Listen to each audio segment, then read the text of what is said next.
Hey guys. Hi. Hey there, stranger. It's pretty rainy out, huh? The weather's terrible today. What's that? Oh, your glasses are fogging? Here, give them to me. Give me those glasses. Here. There we go. That's better. Maybe a little more. Why are your glasses so dirty?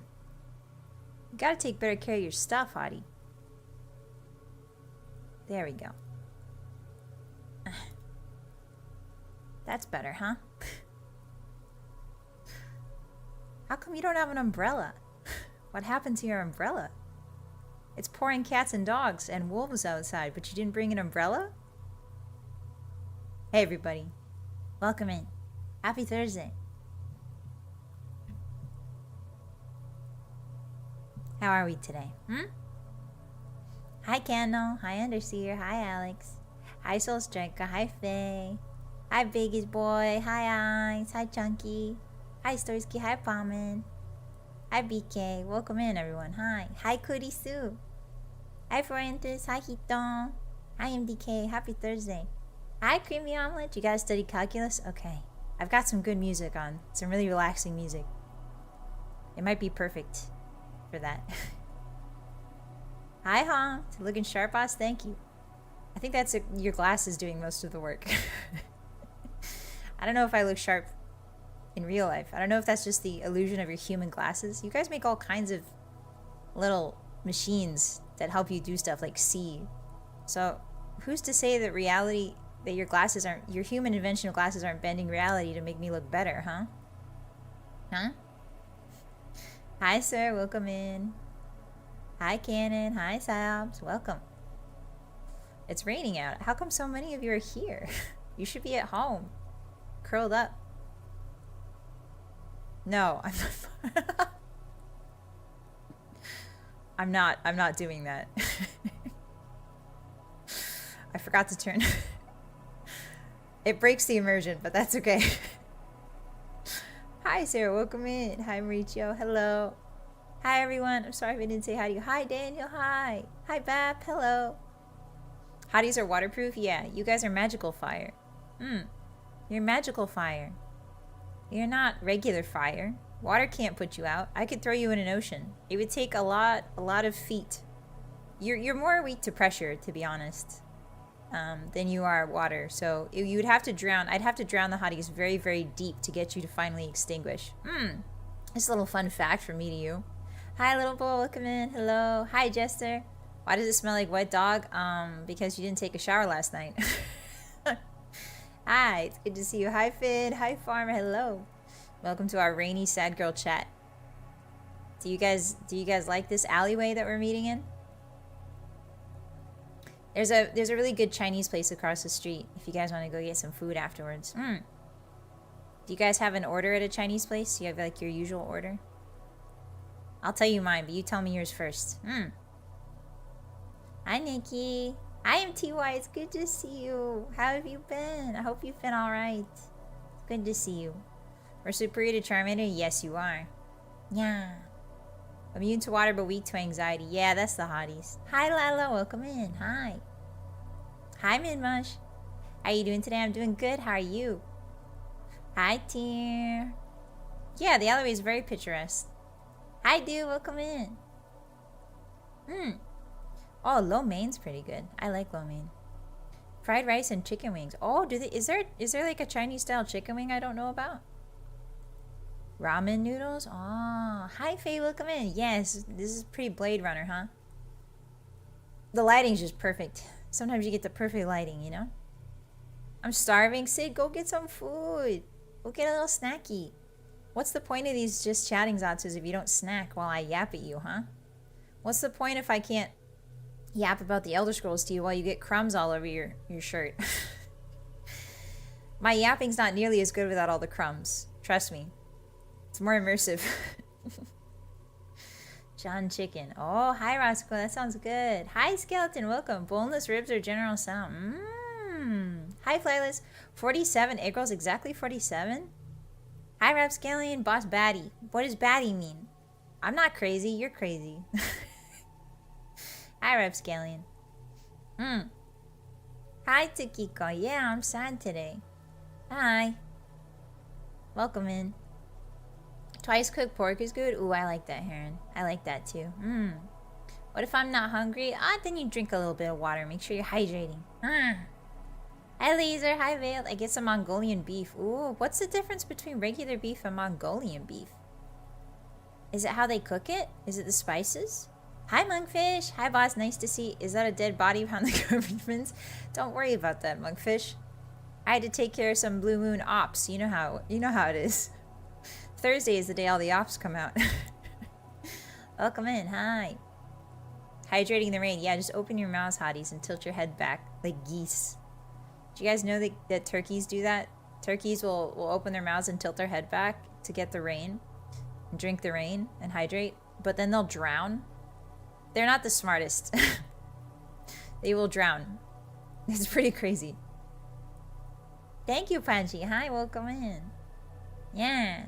Glad you like the aesthetics. Hi, Inhibition. Welcome, welcome. Good morning. Hi, Clean J.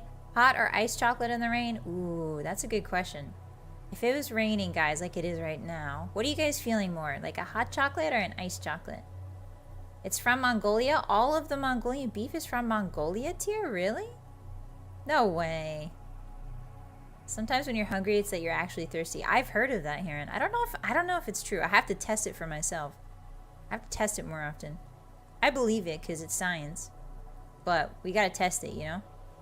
I bruised my left hip. Oh, no. I'm sorry. I'm sorry. That's not great. Go easy on yourself, okay? Try not to sit so much. Laying down might help a little bit. It'll take the pressure off your hips. When my hips hurt or they feel tight, I usually lay down and it helps a lot. Flat on the floor is really good too. Hi, Stutter. Why are they called turkeys anyway? Yeah, who invented the name turkeys? Why are they called turkeys, guys? Ooh, hot fudge ice cream. Hot? Hot chocolate? Oh, yeah, hot sounds good. I know that the weather's kind of crazy in spring. In the northern hemisphere here, it's spring now. So the weather, in these interstitial months, the weather gets kind of crazy and unhinged. So like yesterday for me, it was raining super hard, but now it's raining hard again. But then later today, it's supposed to be sunny. So I don't really know what's going on. I don't know what's going on with the weather. But that's how spring and fall are, you know? Who depressed the wolf? Hi, Retro. I'm very sad. I'm very sad, and I'm in a cyberpunk world. And there's a really good Chinese place across the street if you guys want to go get food with me. You can see it behind me. I think it's the sauce. Oh, onions and broccoli. Hi, Eddie. Country came first. Bird known for being in the country. Oh. So Turkey is the country first? Isn't the word Turkey referring to the country? Isn't that a Romanization? Isn't that a Romanization? Like we call it Turkey, but Turkey calls themselves something else? Right? Hi, Johnny. Welcome in. I'm not too familiar with Eastern European names and naming conventions and languages, so you guys will have to tell me. We're sad today, Johnny. I'm a sad wolf today. We're in a rainy alleyway. You guys picked a really bad spot to meet up, but that's okay. I forgive you. I get to decide next where we meet up. Good question. Yeah, good question, David. Those silly Anatolians. Oh, is it called Anatolia? Why are we sad? I don't know. Sometimes life makes you sad, you know? Sometimes your wolf boss has a lot on her mind, okay? I've got to kill the blue moon. It's a heavy burden to bear. But I have you guys, so it makes me feel a little bit better. Yeah. In this house we call it Asia Minor. What does that mean, Rapscallion? Eastern Europe is Eastern Europe, right? I guess there is like a Eurasia continent. Here where I live, it's still winter. It snowed a couple inches the other day. Really, farmer? Wow. I've heard that cold weather is actually really good for fruit trees. So I've heard you'll probably get some really good fruit this year. Yeah, cold weather is really good for I think peaches, nectarines, and cherries. So cold weather in spring is good for stone fruits. I know that much. Not too much though, obviously. Hi, William. I'm just glad you're here. Thank you. I'm glad you're here too. It's good to see everybody. Turkey. Oh, I see, Faye. I don't know how to pronounce that. Why wasn't I invited to that meeting? Listen. Sometimes the meetings take place at odd hours. You know how it is. Hi, Mako. We chose this alley to try to save Batman's parents. Oh, okay. So the hotties are trying to rewrite comic history. I see how it is. I see. Well, if Batman doesn't lose his parents, he's not gonna be able to save Gotham. He's not gonna turn into Batman. I bet there's a timeline in the comics, probably. Probably. You guys would know this better than I. But there's probably a timeline where he sees that he when he didn't lose his parents and how he turns out. What is he like if he doesn't lose his parents? I'm positive there's some timeline shenanigans that's happened in the comic books. Cow a bummer, dude. Hi, Kiwi. Welcome in. Hi, Chaotic. Hello. Happy Thursday. Hi, Metal. Why so sad? I don't know. Just one of those days. Yeah.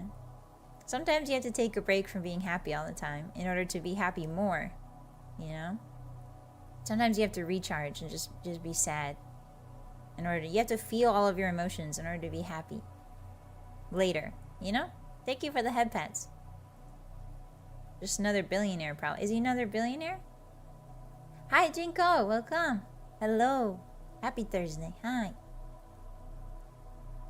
He becomes a spoiled brat? That was an episode. Oh, really? Have you ever considered that without Batman, there wouldn't be supervillains? Is that true, Chunky? Doesn't the Joker become the Joker no matter what? I thought the Joker became the Joker no matter what.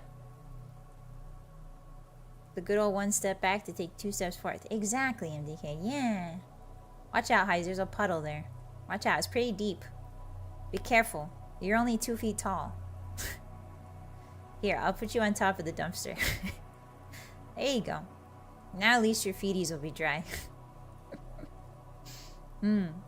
There was a good Joker? Oh, was there too? I had no idea. You are smiling an awful lot for someone not happy? That's true.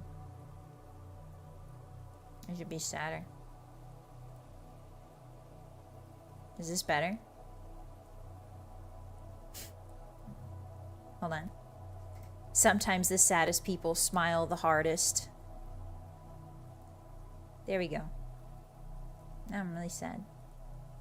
Is this sad enough for you, hotties? Does this prove that I'm sad?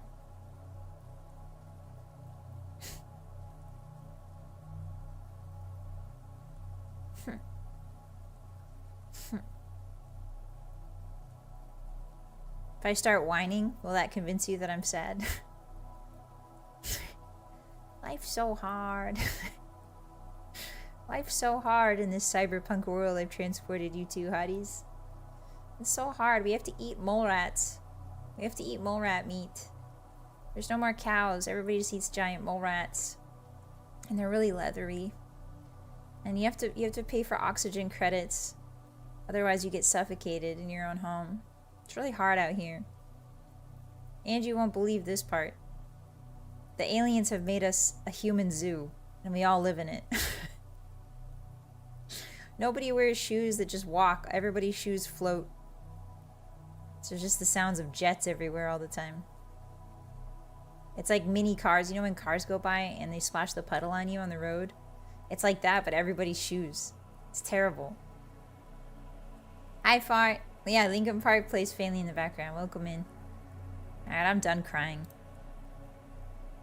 Done crying about my circumstances. Oops. There we go. Now I can see you better, hotties. I turned on my night vision. That's better. Hi. Hello. Hi, Nacho. Welcome in. Hi, Stursky. Just finished supper. Let's go. Sorry, my nose is itchy.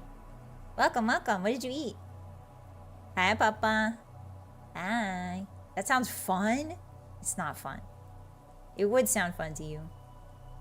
Todd's cousin revealed Elder Scrolls 6 a couple days ago. Oh my god, really? Well, time to cancel this entire stream. Time to cancel the entire stream because I'm happy again. I'm in the alien birdcage. Oh, that sounds kind of fun, Hito, actually. That's a good one. You got a good enclosure. Hi, Mama. Welcome in. Did you watch the Symphogear XV finale? I don't know what that is. No, that's not what has me sad. Yeah, this is the Boulevard of Broken Dreams. Exactly.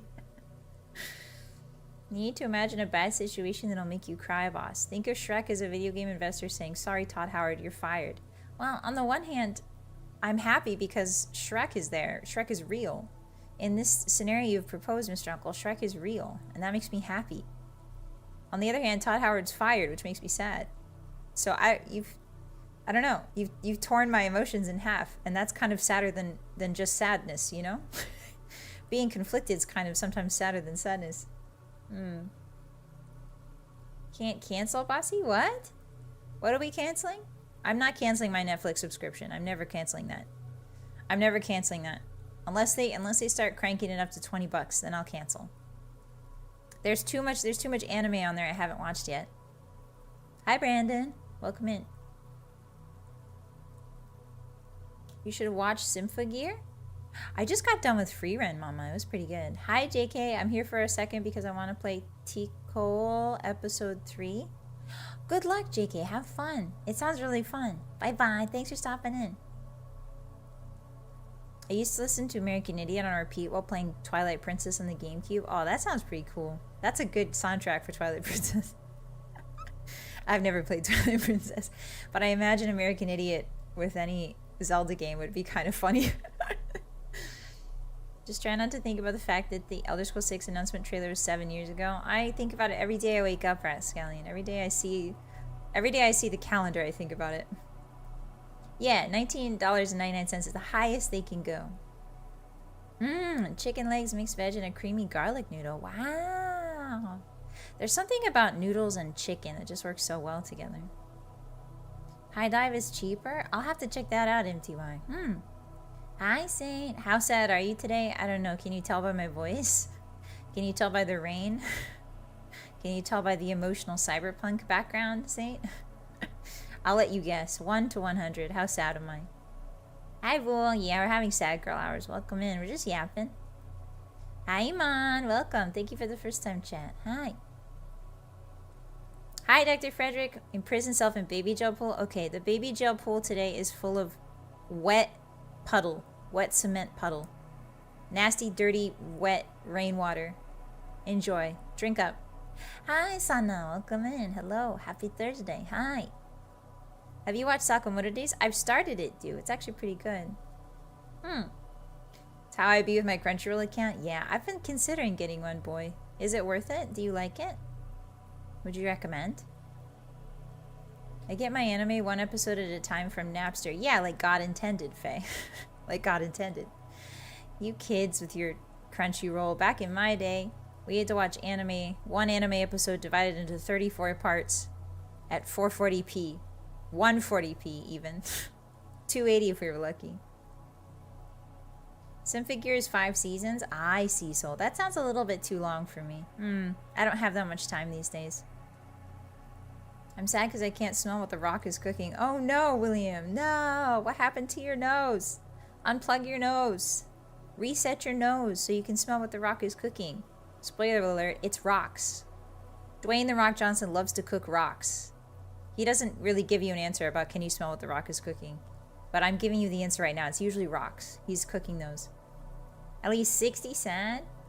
6873, yeah. Hi, Cricket, welcome in. I hope you have all had a great day. We are. Well, I've had a sad day. I'm sad. Your Blue Moon Wolf Foss is a little sad today. Welcome. It's good to see you. No, don't stop pissing yourself, Patchy. We're supposed to be sad, not funny.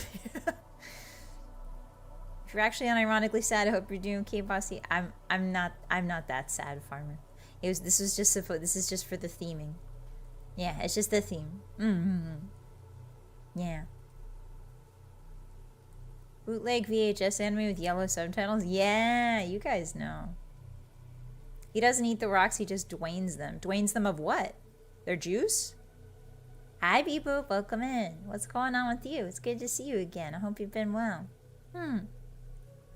Karisu, stop pissing. Hi, Beaglemancer. Sorry you've been asked this a lot already, but what's wrong? I googled Todd Howard news and saw nothing wrong.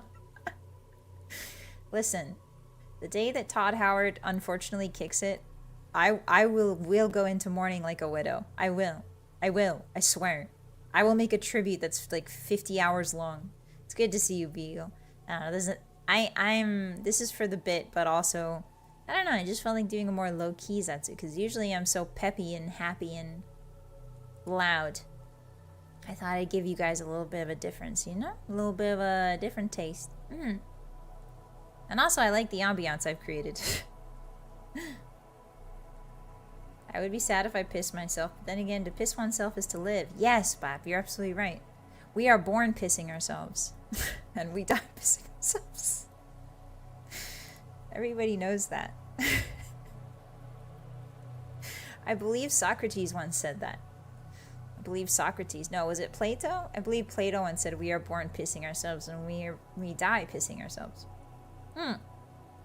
When I hear it just works, I feel like coughing up blood.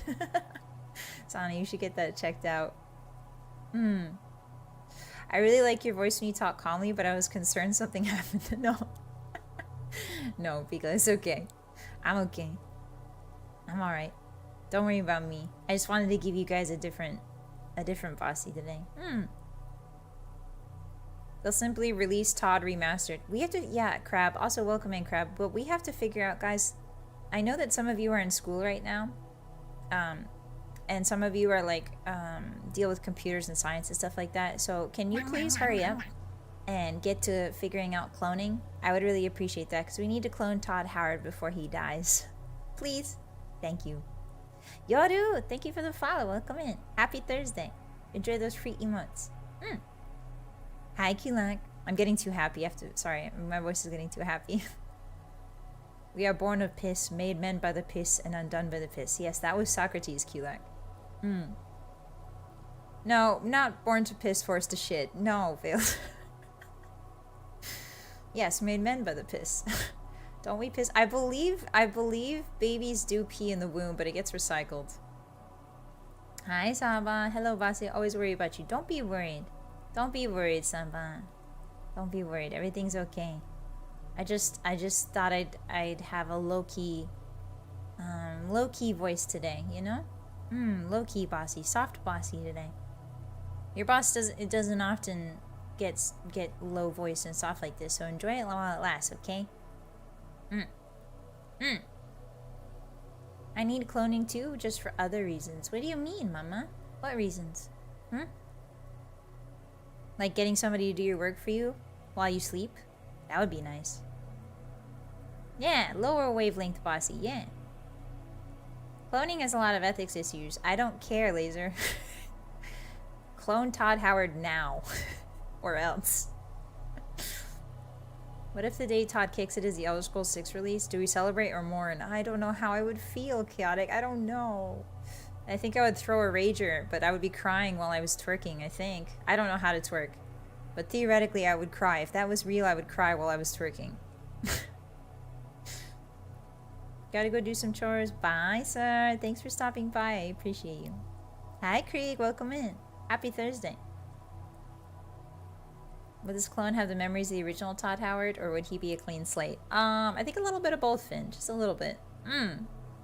Sounds more like a Diogens. Yeah, that would be Diogens, Eddie. You're right. Diogens loves that sort of thing. I need a clone that isn't very self-aware, just a drone to do my job while I lace around. So you're telling me, Spaghetti, you're going to clone yourself and then lobotomize yourself? That, I mean, the ethics of cloning is one thing, but then the lobotomization? Dang. Dang, you're going for breaking all of the conventions of science, all the Hippocratic oaths you can. Yes, you merely adopted the biz. Twerk crying. Thank you, Metal. Yeah, twerk crying. We can work on cloning, but what about IRL cat or dog girl? What do you mean, Skeleton? Cat or dog girl? Like giving people animal ears? I don't know. Is that possible? I don't think so. I don't think it is. Maybe we can upload his consciousness as an NPC in Skyrim. That would be pretty funny. That would be pretty good. I would love that. We trap Todd in his own creation 11 times and make him play it. Elder Scrolls 7 will be announced before 6 is released. No, Papa, I hate that. Don't. Stop manifesting that. Hi, David. Welcome in. Hi. Bossy, are you a clone? No. I'm just Bossy. That's all. I'm the original. I wish it was possible. Putting animal ears on people? Guys, we have to think of the mental effects that would have on the person. Think about it. We can't just put the ears on so it look cute. We also have to consider the psychological ramifications of that. Giving a human dog or cat hearing would fundamentally change them. It would change their brain structure. The hearing of dogs and cats is so good. They would be picking up tiny noises. They would be jumping and getting scared at tiny noises all the time. You would give that perfectly good person, cat girl, anxiety.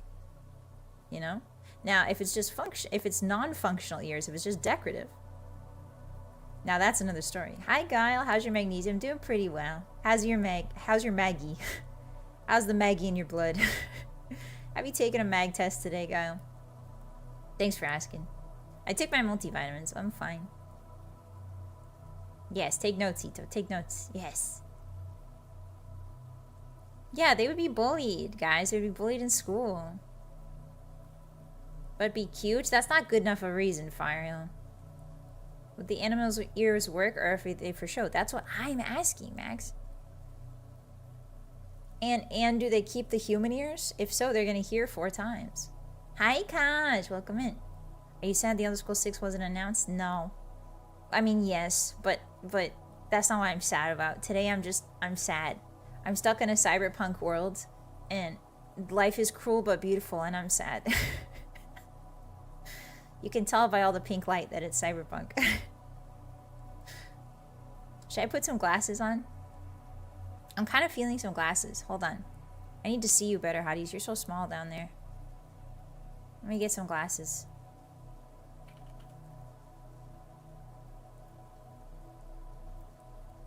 Whoa.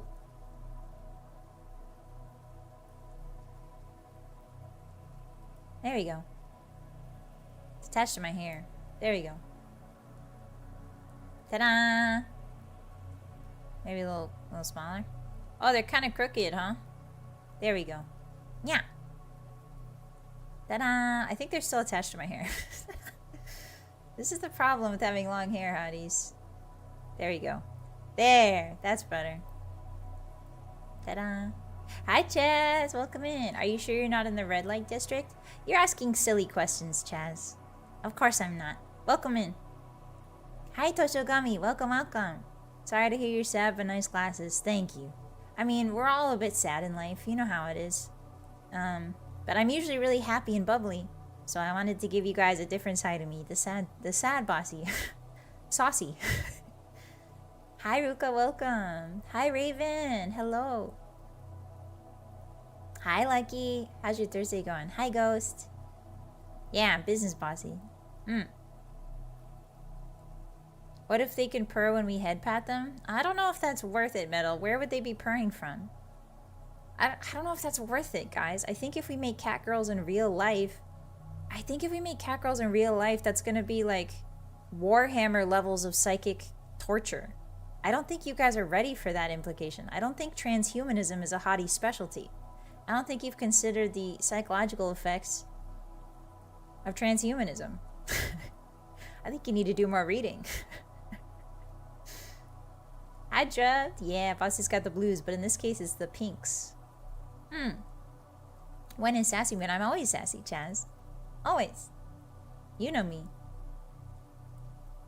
Worth it? Okay, well, how about this? Let's do this. Hi, Brian. Welcome in. Let's do this. If you guys invent cat girls, then you have to be the cat girl. I will let you guys. I will let the hotties invent cat girls if and only if they are a cat girl for like a week. If you guys become a cat girl for a week and see what it's like and see what life you're inflicting on these creatures, then I'll let you create them. How about that? Accidentally creates the Khajiit. The moon sugar. As long as they don't come out like Nina. That's what I'm saying, Skeleton. They could and you wouldn't know it. I like the rimless glasses, Bossy. Thank you, dude. They have rims, though. You just can't see them very well. Bossy has the pinks. Hi, Legend. I do have the pinks. Welcome in. How are you? Happy Thursday. Can I just be a puppy girl? Sure, but you gotta make sure that you're okay with that. Like, the life of a puppet girl might be bad. You don't know. They can hear well and they can smell everything. It's different. You guys don't understand. Human brains are wired for human senses. Dog brains are wired for dog senses. If you give that to somebody without proper evolutionary padding, it's gonna be a huge shock to their system. I think you guys are writing horror books. I think a cat girl being made real is genuinely a horror novel waiting to happen. Androids with downloadable personalities? That sounds scary talk here. I don't like that. I don't like that. Hi, Momin. How you doing? But what if I already know what it's like? Wait, how do you already know? Hold on, Momin. What have you been doing in your basement? I'm scared now. Hi, T-Mike. Welcome. Happy Thursday. Hello. Welcome to our soft Zatsu today in the rain. We're stuck in the rain in this alleyway. The hotties asked to meet here, so I don't know what they were thinking, but I have experienced the troubles and tribulations of cat girls. Have you, Heron? And what is your diagnosis? What is your thesis? What is the result, Dr. Heron? Happy Thursday, Necro. Welcome in. Hello. Good to see you. I could almost handle the Khajiit lifestyle, but I don't think I'd ever manage the walk cycle. Yeah, having feet as big as baguettes is a bit of an issue, huh? It looks hard on the joints, too. Can we have Boobo and Cat Girl? I mean, sure, if you want. I assume that if we have made the technology to give ourselves cat ears, that we have also finalized the technology for titty size. So, yes, I assume so. Your brain is already wired weird, so is mine, Bigo. I feel like a lot of VTubers are also just spicy brained in general. The pink light makes you look extra cutie. Cutie what? QTE? What do you mean by that, Beeboop? QTE? There will be no QTE time. There will be no QTEs in this video game today, in the Bossy video game. I'll spare you guys that. Hi, Sleepy. Welcome in. I'd rather be a servitor than a cat girl. Is that from Warhammer, Sleepy? I think it is, right? It's those, you guys showed me that. It's those guys that are like living elevators. That was awful. It was awful to see. I do remember a manga that had a rich guy commission a cat girl, but the bad part is she had cat instincts, which include killing everything in the same or lower weight class. Oh, no. Oh, no. The implications, David. That's terrible. What's a brain? It's this fleshy part you have in your head, Raven. It's this little fleshy bit that's inside the cavern of your skull. Genetically engineered cat girls are like naming your kid Sephiroth. A huge blow to their mental. Have people, guys, be real with me. This is making me actually sad. Have people named their children Sephiroth? Unironically? Hi, Spinach. It's 40K. Ah, it's good to know. Hi, UD. Glad there's no surprise X button presses. Yeah, you guys, I don't want to listen. You guys are already battling with anxiety as it is. I'm not gonna jump scare you with the X button, like a lot of video games did, specifically from Quantum Dream. I think that's the Heavy Rain people. I think somebody has for sure, Tosho. Really? I hate that. Saka, thank you for the follow. Thank you for the emotes. I really appreciate that. Welcome in. There's no way that people have named... I guess they had to have. Frick, this is awful. Just thinking about it's terrible. Like, what do they call them for short? I'm sure it happened. Okay, Paget. Yeah, it's probably... Maybe there's like a baby name registry I can look at. Seth? Oh, yeah. Okay, so the kid isn't doomed to be a weeb. If you name your kid after a video game character or an anime character, do you think they're doomed to be a weeb? Quote unquote weeb. Are they doomed to be an otaku? Is that how that works? They say that your name determines like who you are a little bit. But hi, Mr. Scorpio, welcome. Hi. Seth Rogen. Ah, yes, this is my child, Sephiroth Rogen. He's a comedian. Whenever you say his name, an angelic choir plays for a moment. Yeah, whenever you walk in the room, One Winged Angel starts playing. I'm gonna get 7 sons, they're all gonna be named Wolfgang. Don't, William, no, you can't. You would break reality. A whole bunch of people named their kid Daenerys. I would believe that, Skeleton. I think that's a little less bad because I believe Daenerys is a made-up name. I think Sephiroth is literally a reference to religion. I believe the Sephiroth are angels, which is really interesting. I believe in Judaism. Sephiroth means like an angel of some sort. A lot of Final Fantasy took from Zoroastrianism and Judaism and a lot of like Western mystical, quote unquote, mystical stuff. So Sephiroth is named after that particular. Sephiroth is an angel rank. Ah! We have people named Gabriel. That's true. That's true. Touche, David. It's Seraphim. Seraphim is a type, Red. Also, welcome in. Seraphim is a type of angel. There's like 7 or 8 different types of angels, maybe more. It's cherub, Sephirim, archangel. There's a couple others. There's thrones. There's one called Throne. But yeah, the Bible goes kind of hard with that angel naming stuff. And Sephiroth is hard to explain. Yeah, Heron. I think so too. I need to look more into it. I just know where the name comes from. It's better than naming your kid Rice. That's true.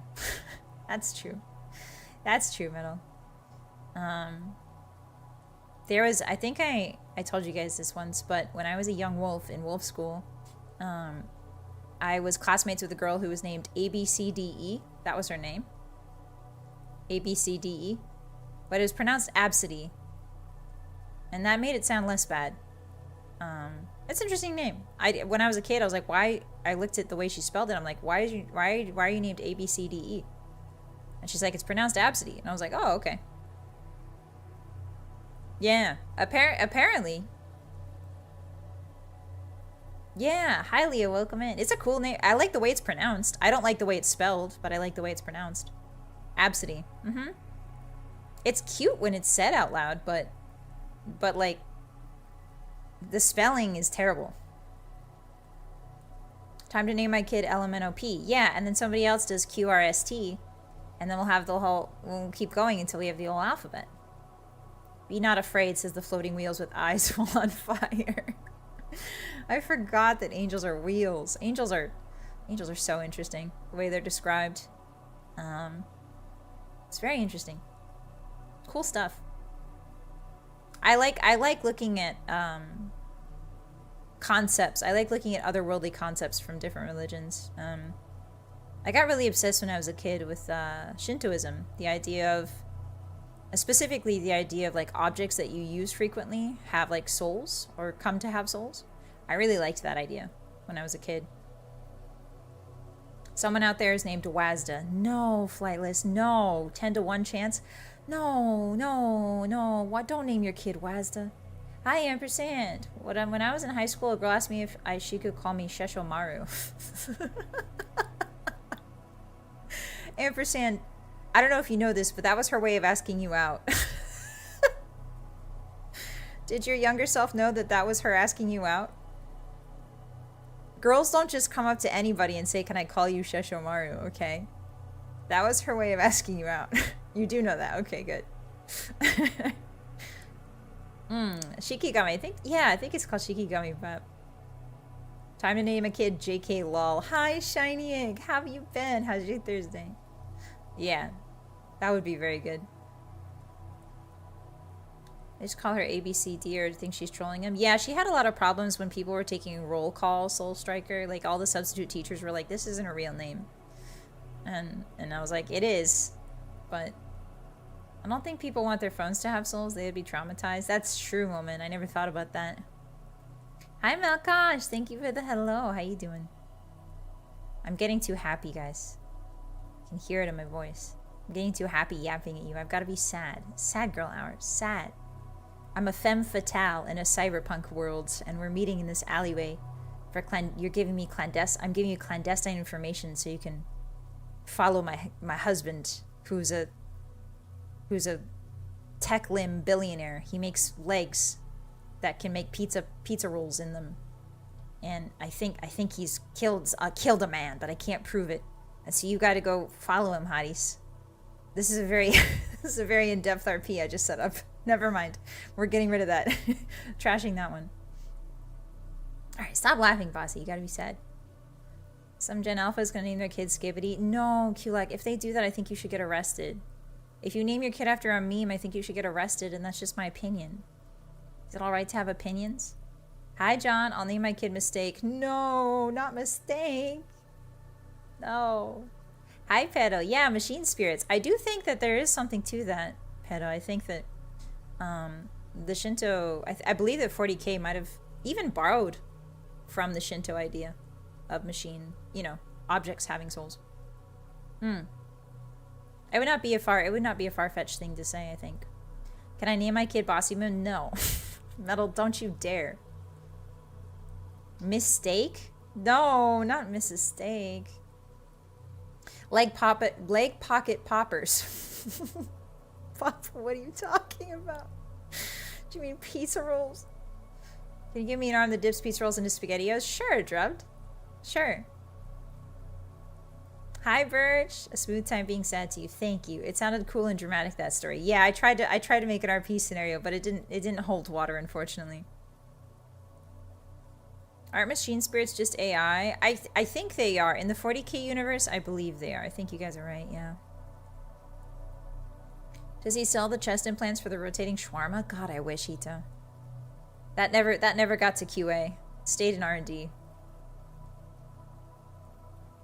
I named my kid Optimus Prime so I can scream, "You're grounded, Optimus Prime," and hear, "I hate you, Dad." So I can go, "Autobot, roll out to your..." Guys, you are only allowed to name your kids a handful of names. Here are the names that you're allowed to name your kids, alright? Number 1, John. Number 2, Larry. Number 3, Genevieve. Number 4, Richard. No nicknames allowed for that one. Number 5, Absidy, obviously. Number 6,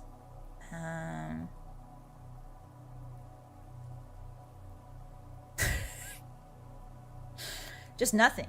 Like a period, maybe? Like a comma? Like they ask, hey, what do you want to write on the birth certificate? What if you just write a comma? How would you pronounce that? How would you pronounce a comma? It would be like, oh, maybe. There is a language that uses, I think. It's really awesome. I have to look into that language. I've always wanted to learn more about it because it uses mouth sounds, which is not frequent, I believe, in languages, in structured languages. Yeah, Todd 5 Todds, yes. John Minecraft? No, you can't name yourself John Minecraft. Or your child. I think Minecraft's copyrighted. Wait, can you name your kid Coca-Cola? Hold on. Sorry, I need to be sad girl. Can you name your kid Coca-Cola? Can you just name your children after copyrighted things? Hi, Himbo. Welcome. Hi. Mary Bell or Annette? Those are good names, William. I like that. Can I call mine Miyazaki? Sure, Tier. Sure. Why not? Hi, Major. Bonsoir. Welcome in. Tomoe. Hi, Tomoe. Sorry, I can't sound too happy. Hi, Tomoy. I'm sad. I'm in a cyberpunk world and we're meeting in a rainy alley and I'm sad. Yeah, you're yellow, isn't it? Isn't it nice? Do you like the aesthetic? How is Red Dead? Guys, Tomoe Carmine was playing Red Dead Redemption, the first one. It was really funny. She did great. She was a great cowboy.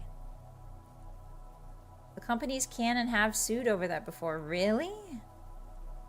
You can try, but the copyright holder can sue. Ah, hi Kodonis, welcome in. Why are you sad? I don't know.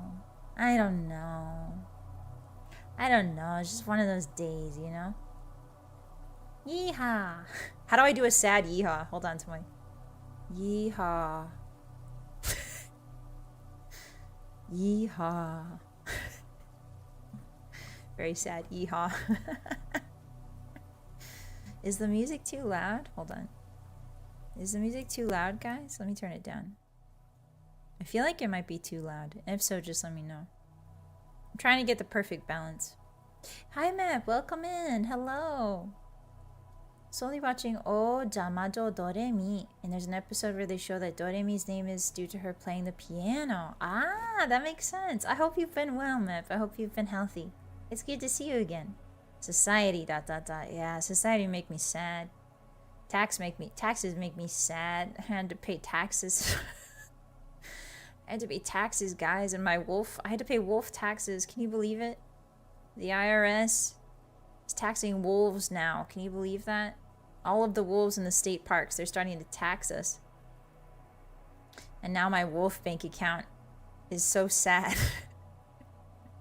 The bones. I have bones. It's not dollars. Wolf bank account's not dollars. It's bones. So I've got a lot of bone shards that I keep under a rock somewhere in the middle of the forest, and that's my bank. And I had to empty them out. Hi, Fluff. Welcome in. Hello. Hi, Dash. Happy Thursday. We're sad. We're sad today. My yeehaw is passive-aggressive? Yeah. I've been told I have a very passive-aggressive voice. So... there's that. I have that going for me. You didn't realize there was music? Oh, is it that low? Here. There we go. There should be very soft music in the background. Is that better? There we go. Wasn't a kid named Dovahkiin? I wouldn't doubt that, little bull. Yeah, not even penguins can run from the IRS now. A tariff on barking. Yeah. Guys, they're putting tariffs on my barking and howling. Every time I howl, I have to pay them 2 bone chips. It's really sad. Yeah. Yeah, I gotta tax that sweet Blue Wolf Gang money. I know. This is why we need to donate more to our state parks for the wolves and their bones. Yeah! Yeah, keep your state parks open, everybody. I need your bones. Come to the state park, everyone. Come to the state park and sleep in a tent and bring a lot of raw meat with you so I can track you. And then use maybe not your bones. I don't know, it depends on how bad you anyway. You might not come back is what I'm saying, and I might use your bones for bone chips in Minecraft. You might be part of my bank account. I might use your bones as part of my wolf bank. Sorry, I can't laugh. I'm sad girl today. I didn't realize you were actually sad. Yeah, Birch. Everybody's sad about something. You know how it is. Hi, Meffy. Welcome in. Happy Thursday. Hello. Hi, hi. Hi, Oto-san. Welcome in. Konbanwa. Happy Thursday. On Skyrim's launch day, 2 parents named their newborn son Dovahkiin. Wow. Wasn't that just a stunt, though, Little Bull? That sounds like a press stunt. That doesn't sound real. It sounds like Bethesda paid them to say that they did. That doesn't sound real. It's too convenient. I believe you. It's just too convenient. There's something about that that's stinky. Something about that screams PR stunt. Do hotties have bones? Yeah, you guys got a little bone in there. For sure. Are you calling Todd a liar? Yes, Mr. Scorpio, without a single compunction. I will call Todd Howard a liar. Morning, noon, and night. I love that man, but I know that man. And that man's a liar. That's fair? Okay, Vab. I'm glad that the exchange is equitable. I live in a state where the state parks have to fund themselves. No, Juan, that's sad.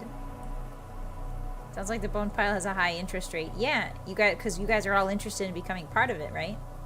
Yeah, of course there's a high interest rate. Who wouldn't want to be a bone pile in the middle of a forest?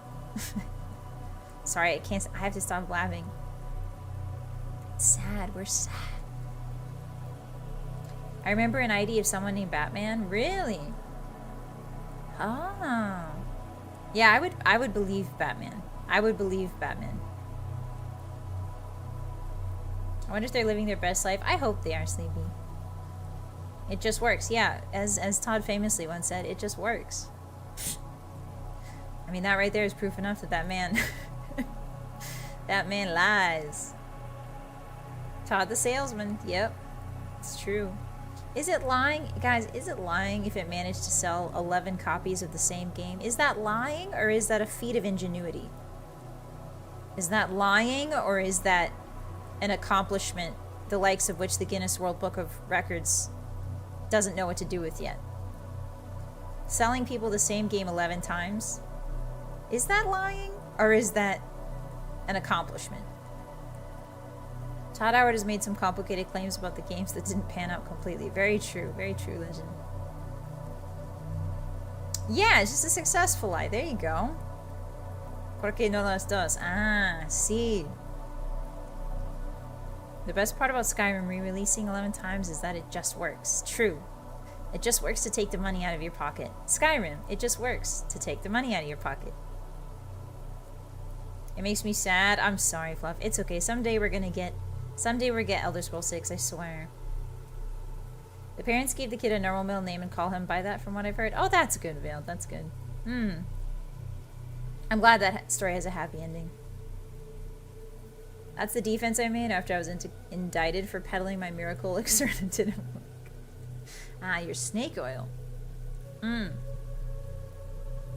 I see. The hotties are into peddling snake oil. That tends to go well.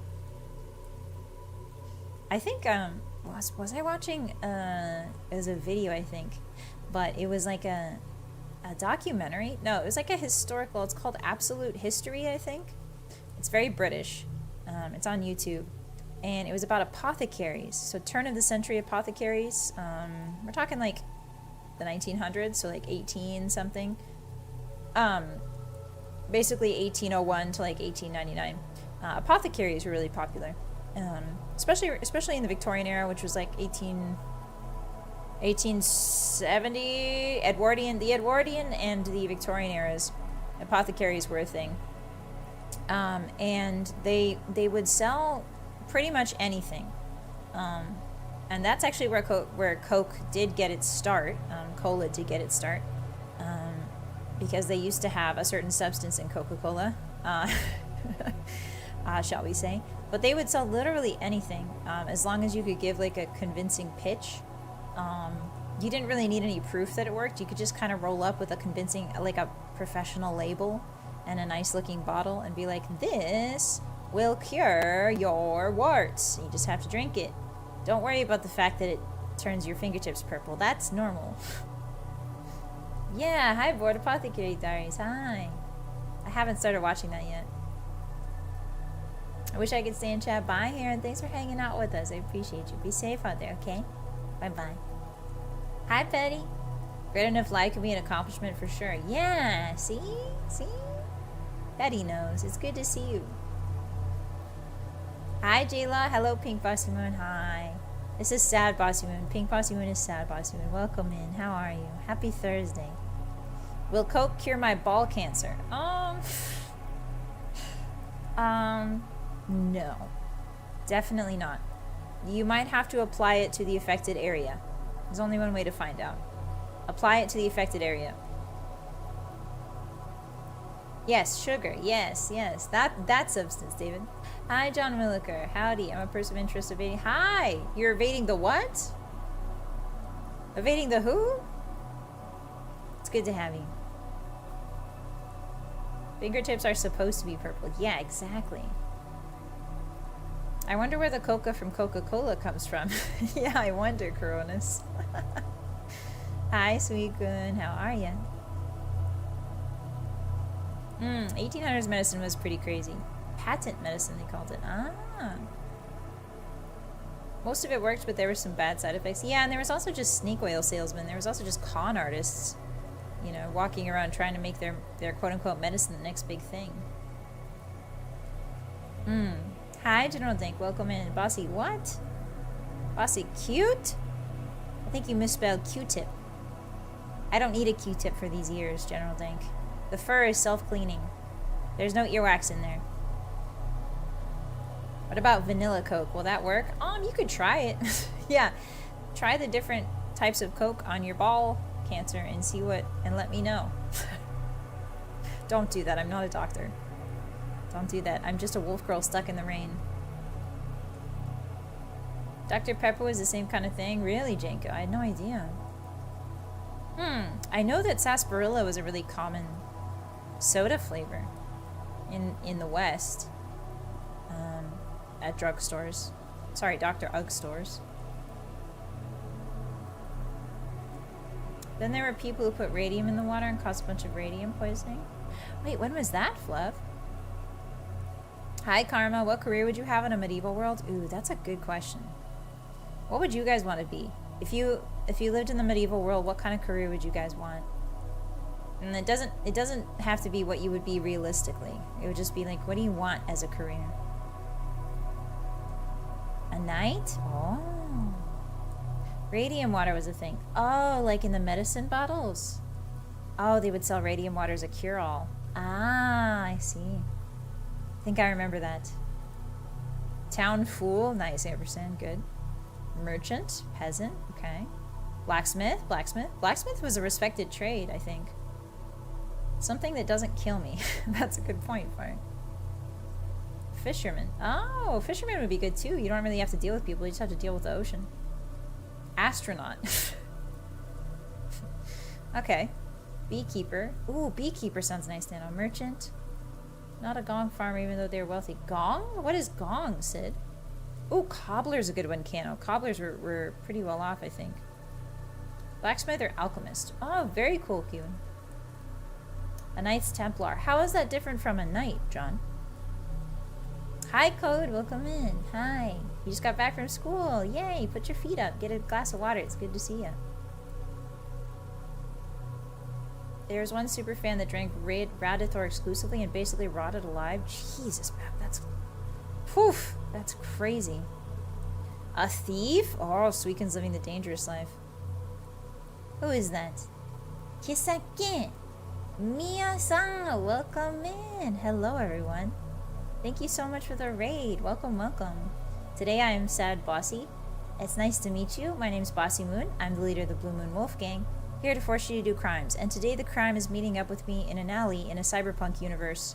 And this is kind of like an AU. If you guys have heard of alternate universe and fanfic, we're kind of doing an AU thing today, where I'm sad, tired, slow Bossy, as opposed to my usual energetic, laughing a lot Bossy. So welcome in, everyone.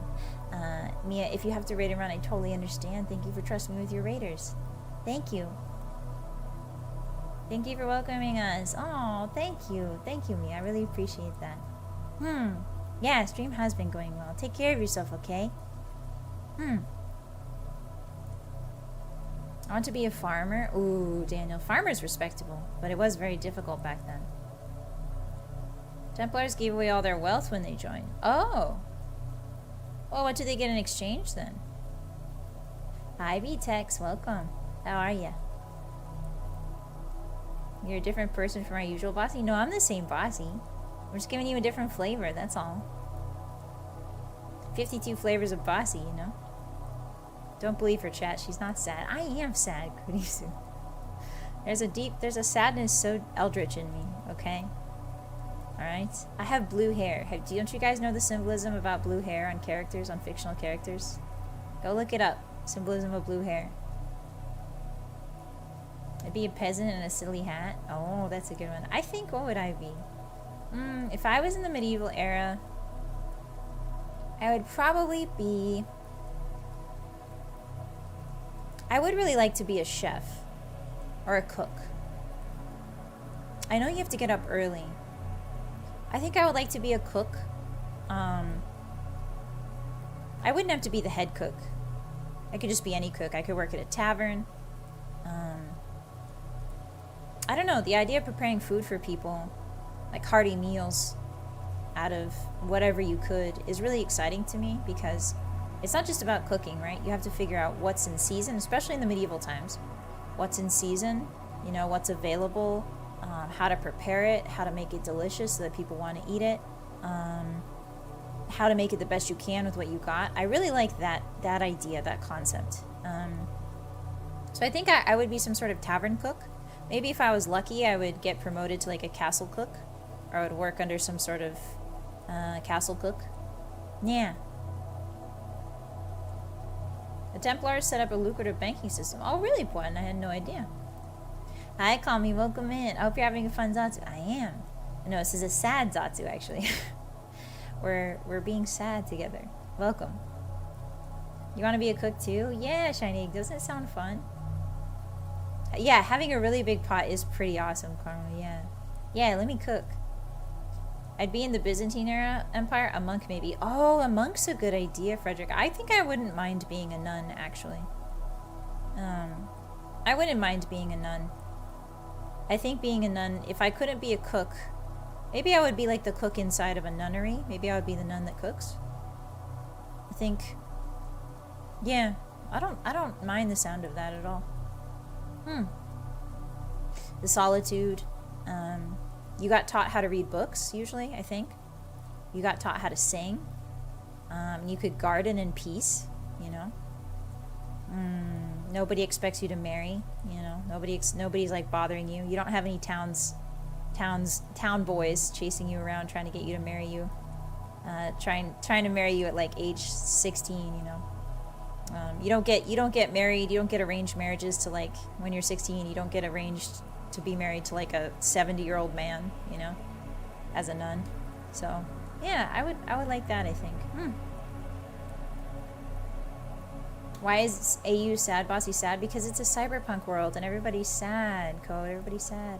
Hi LJ, welcome in. Why are we sad today? Because we're inside a cyberpunk world and it's supposed to be a little bit sad. This is like an AU.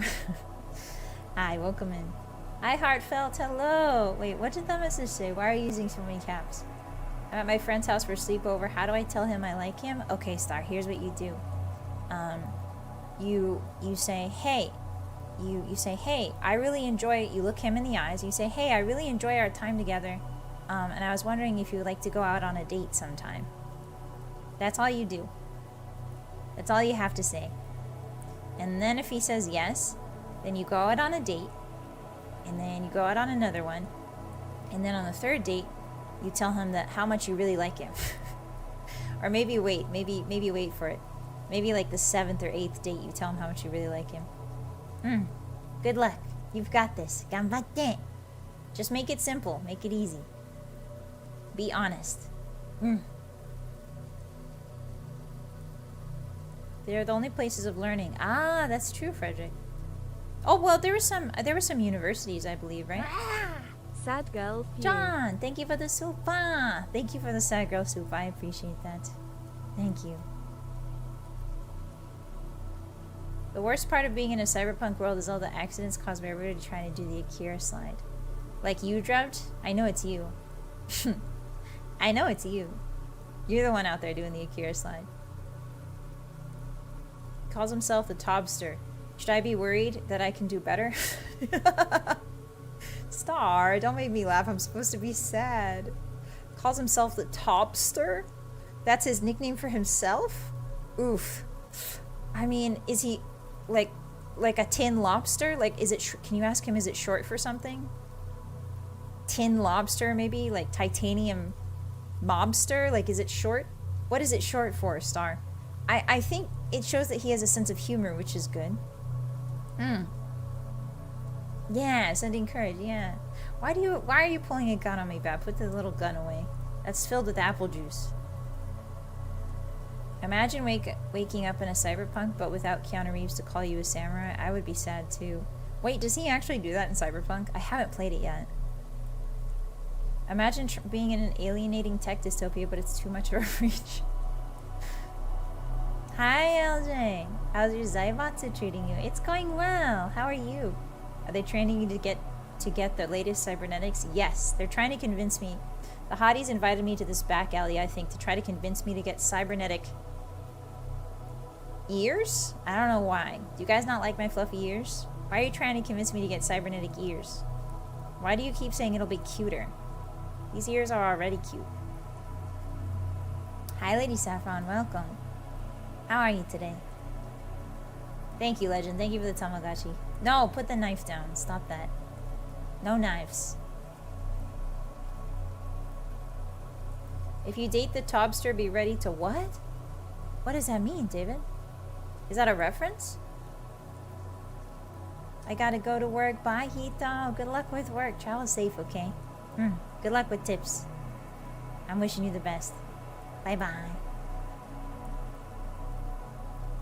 It's the Paradox Girl. No, her name's Lady Saffron, call me. She has a name. Wet, fluffy ears. Oh, you guys are worried about my ears getting wet? But these ears unfurl into a fan of blades. Ooh, okay, Bab. Alright, you're convincing me. You're convincing me. I do like the idea of a bunch of blades in my ears. Fishing! Then I shoot them out. Every time I hear something that I don't like, every time one of you guys says, "Oh, Bossy's cute," my ears go fishing, and then the metal of them tears apart and they turn into individual blades, and then they shoot out and they fly out and they home around, and then they stab you in Minecraft for saying that. Oh no, AJ, you're dead now. Uh-oh. There's a blade coming your way. You better get ready.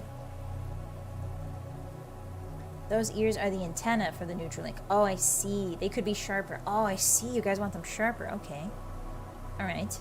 Well, what if we get into a headbutt challenge? What if I accidentally stab you when we butt heads? Hi, Tumble. Welcome in. Blade ears equal the forbidden head pat. Oh, so it's like one of those situations. It's like when you look at lava and you're like, that's the forbidden soup, and you want to drink it.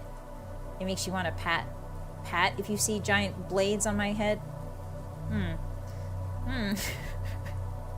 I just have a bunch of butcher knives on my head, and you guys want to pat that? Interesting. How do you guys feel around porcupines? Hi, Greed.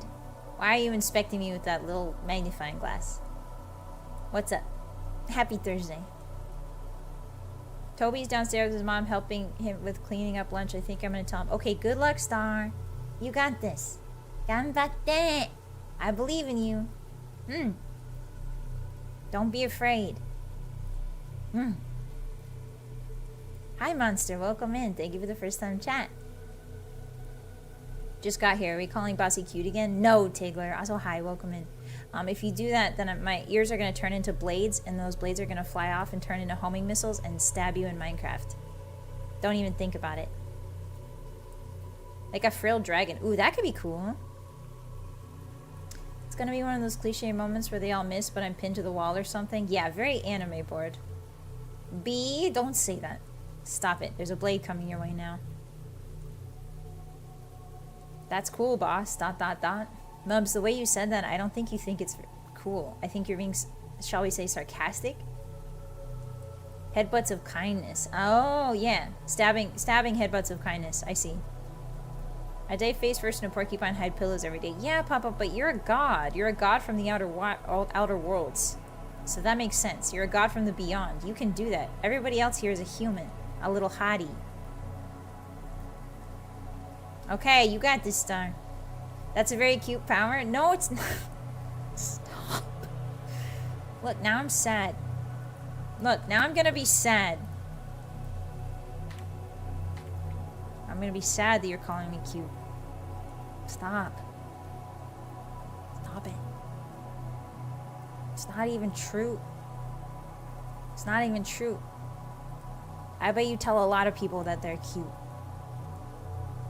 I bet you tell that to people all the time. Don't say it if you don't mean it. I don't like it when people say things and they don't mean it.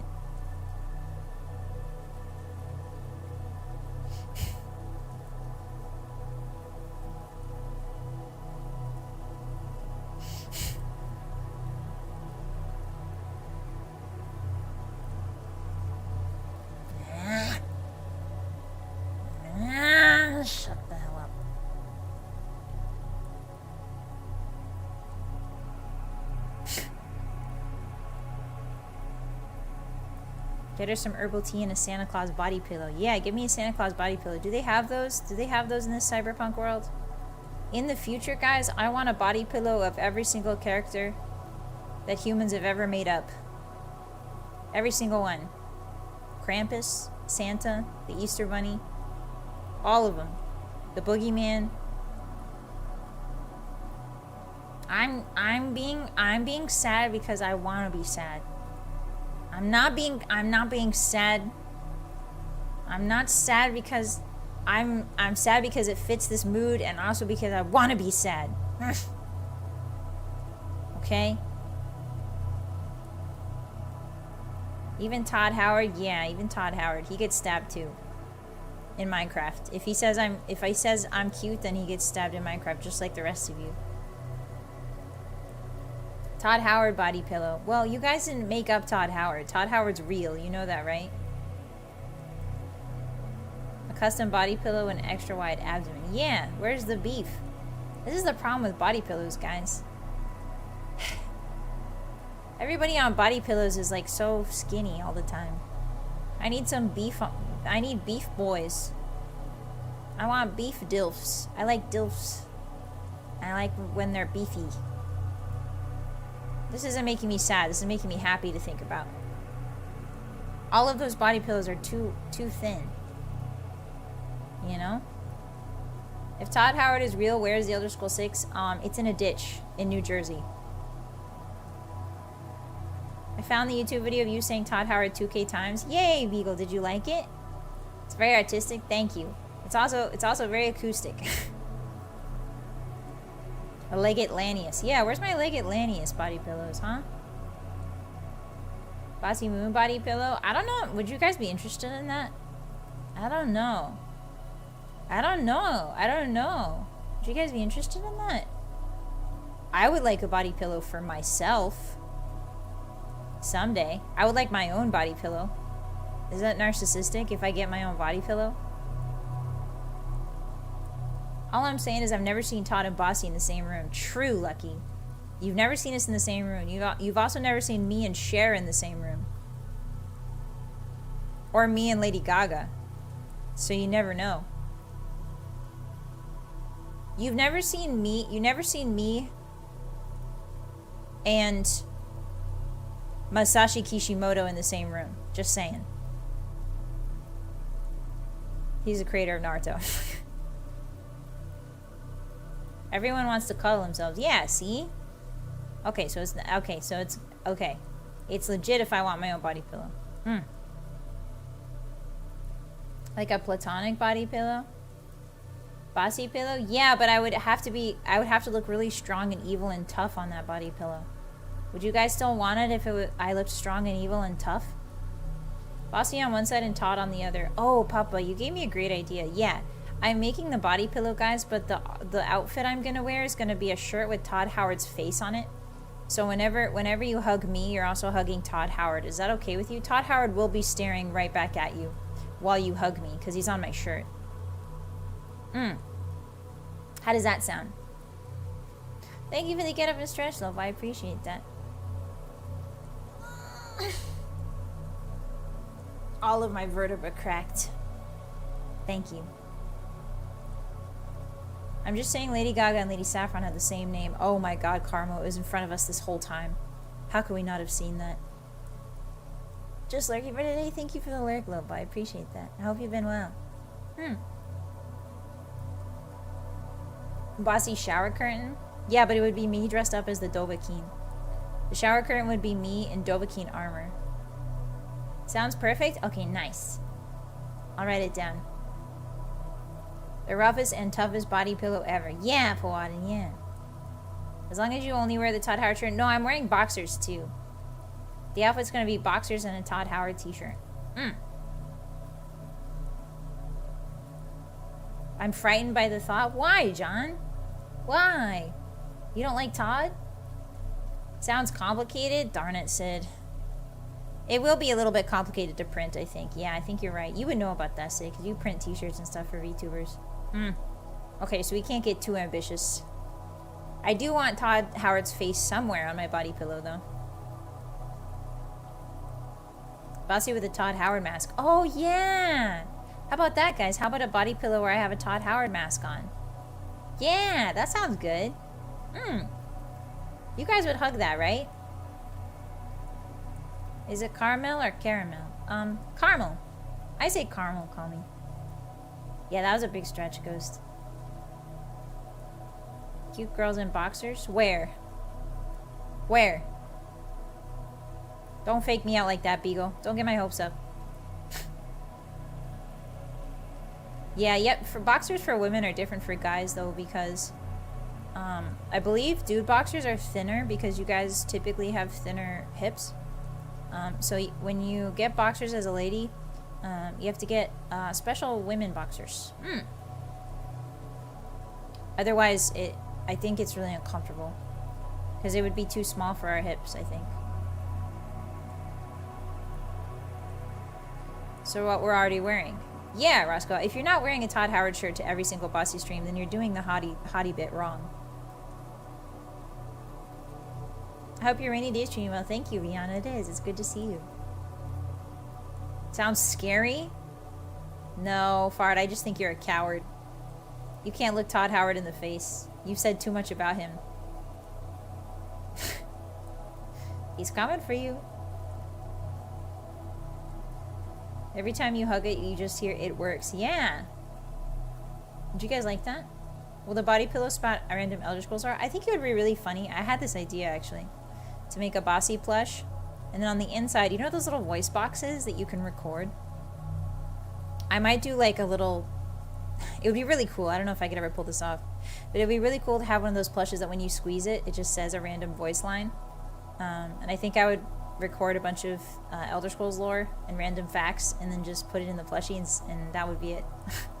So every time you squeeze it, it gives you a different fact. I want a blue moon body pillow fight me? Fight me? Oh, like a pillow of the blue moon itself? Wow. I don't think your human eyes would be able to comprehend the eldritch form of the blue moon, Tigler. But I admire your gumption. Shrek 2 boxers. Do they make Shrek 2 boxers? God, I wish. Like a Build-A-Bear. Yeah, exactly. I'd unironically think that was cool. Me too, Junkie. I think it kind of slaps. I would go into debt for that plushie. Okay, good to know. I'm jotting it down. I'm jotting it down. Force the hotties to go in debt to buy my specialized plushie. Alright, that's on the list. Squeeze it and it'll start singing the praise of the Alessian Order. Hi, Jack. Welcome in. I need to research the Alessian Order. I don't know much about them. I started with Oblivion, so... Oblivion refers to Alessia a lot, but it doesn't actually go much into depth unless you go into a book. And I think even the books are a bit vague. It's good to see you. We need a body pillow of any character Bossy creates in a video game. Oh, perfect, Ken. Why didn't I think of that? Guys, we're getting a Paul Blart. Sorry, Paula now. We're getting a Paula Blart body pillow coming in. Oh, interesting, Beagle. That's cool. Yeah, boxers are pretty comfy. Hi, Flamdring. Hello. They're an infamous group of religious zealots that hated elves. Really? Huh. Gotta check it out. It sounds very Elden Ring-ish, now that I think about it. Paul on one side and Paul on the other. Exactly, Chunky. Variety. Variety is the spice of life, and I give it to you hotties on a daily basis. and the Paula face and the Paul and Paula face would be the exact same.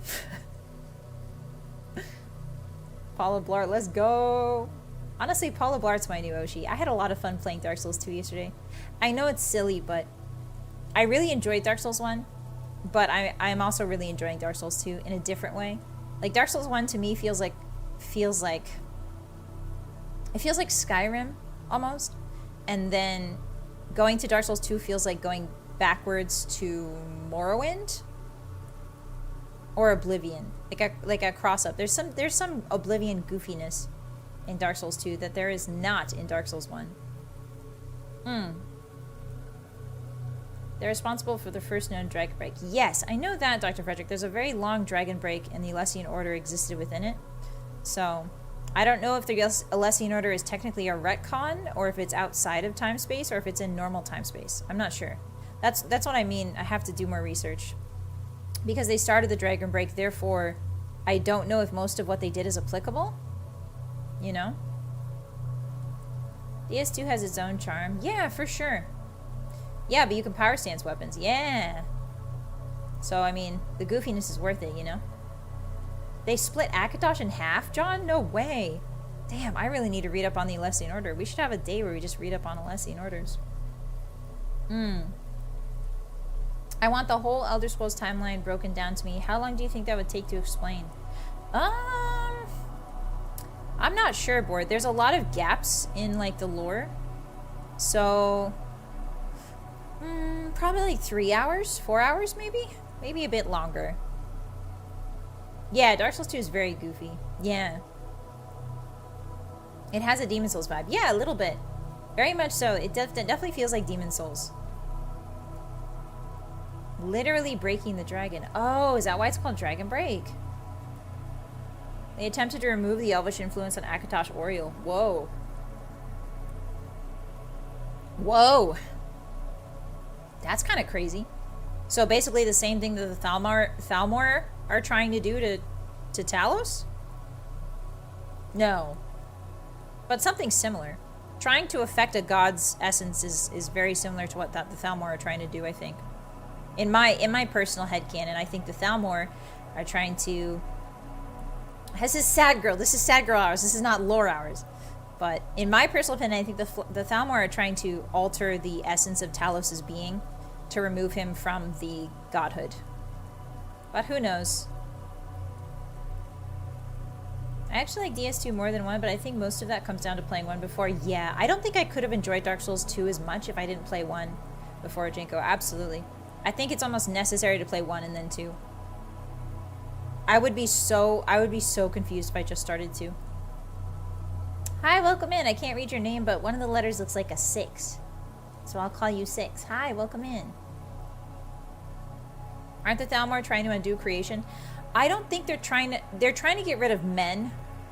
But specifically they're trying to get rid of Talos. I think their goal first is Talos and then get rid of all men. Humans, I should say. Men in this sense will always refer to humans, the human race. That's how the Elder Scrolls refers to it. Michael Kirkbride has confirmed Nirn's not very old, around 8,500 years. Oh. Oh, interesting. I have done my service to 1 today, my fellows. Fantastic, Jack. Fantastic. Good for you. Hi, David. Welcome in. What are we doing, boss? We're just having a rainy chat. Welcome. We're stuck in a cyberpunk world, and we're very sad. I'm being a sad girl. I'm being a sad girl. Yeah, we're just hanging out. How are you doing? Just achieved Kim. Just achieved Kim? Did you hear my brain? Did you hear my brain, like... I was like turning a car over. A car engine. You know when a car engine goes... and it can't turn over? Just achieve Kim. Just achieve Kim. It's that easy. What do you think being an anime... Guys, what do you think becoming an anime girl is? That's right. I've achieved Kim by becoming an anime girl. You can't stop me. I'm eternal. I thought that Thalmor were trying... Yeah, they're trying to control them for sure, John, but I'm not sure beyond that what they're trying to do. Taryn, thank you for the follow. Welcome in. I appreciate it. Enjoy those emotes. Yeah. A lot of the flack DS2 gets is that the marketing and demo were quite different. Really? Huh. Did they send out... When did they send out a demo for DS2? Was it during a game show? Or was it like a... Was it like a game site preview? Was it like a critics preview? Or when was it? Because I don't remember demos back then. They're trying to destroy the world to get back their divinity. In the long run, John, but the first step is to remove Talos. I'm not sure what their overall plan is. I don't even know if they're sure themselves, to be honest. Hi, Captain VA. Welcome in. How are you today? Happy Thursday. It's good to see you. Hi. How's your day been? She had I kimmed the chief. What, dude? What chief? We don't know for certain because it comes from out-of-game sources, but the Thalmor want to destroy the towers, which stabilize reality to turn to what they believe to be their divine forms in Aetherius. Huh.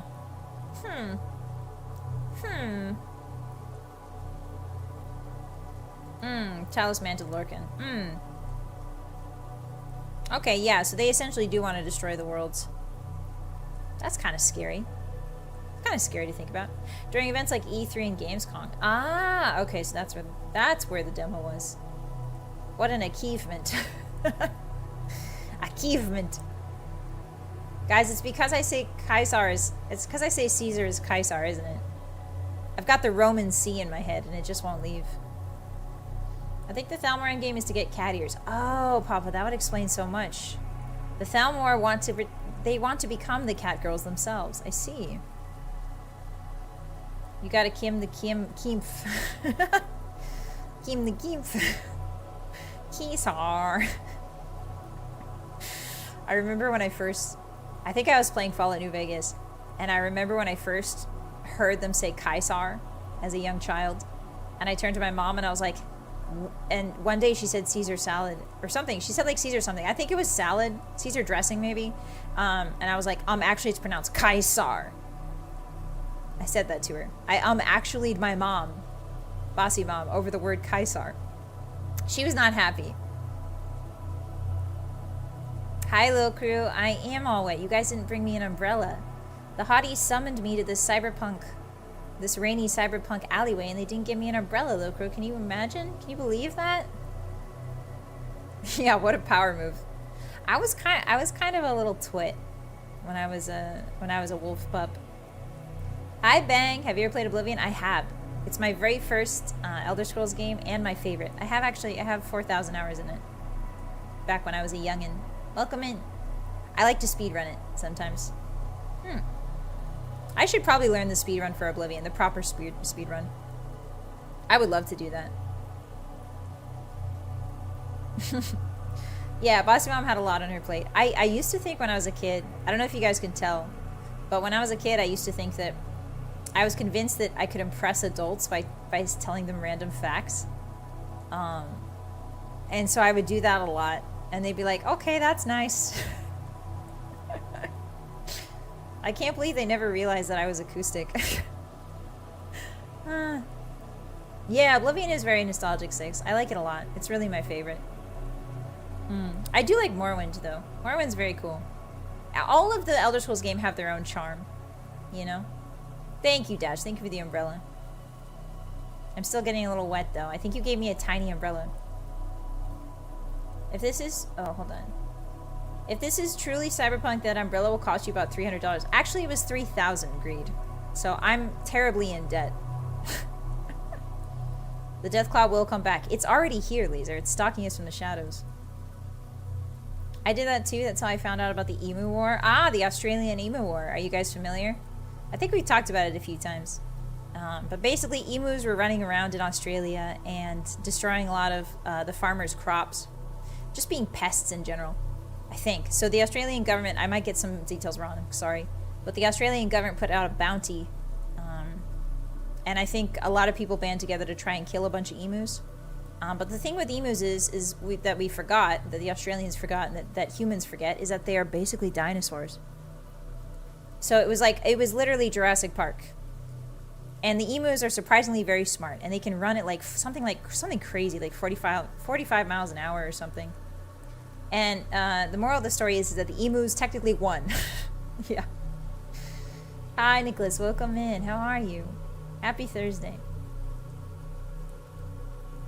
Caesar is not correct for Caesar salad because the guy who invented it was named Césaire or César. Ah, I see, Q-like. You should have told 9-year-olds me that. No, not even 9. I was older. It's like 13, 14. They forgot their naturals at selling car insurance. Yeah. God, that ad follows me like a specter, Papa. I'm gonna see that ad on my deathbed. I'm gonna be 80 years old in my wolf retirement home, and I'm gonna see that frickin' emu ad on the back of my eyelids. God. The official statement from the Australian military was that the emus were using guerrilla war tactics. Really? That's hilarious. That's so funny. Not oh yeah, not dollars. Sorry, it cost me 3,000 credits. My bad. I tried to look for a futuristic glasses or like a futuristic visor, but the only thing I could find in assets wise was a Super Saiyan power meter, and I didn't want to confuse you guys by putting a Super Saiyan power meter on. Like, it didn't look aesthetically, the sort of vibe of Super Saiyan power meters does not vibe with this chill blue. Oh my god.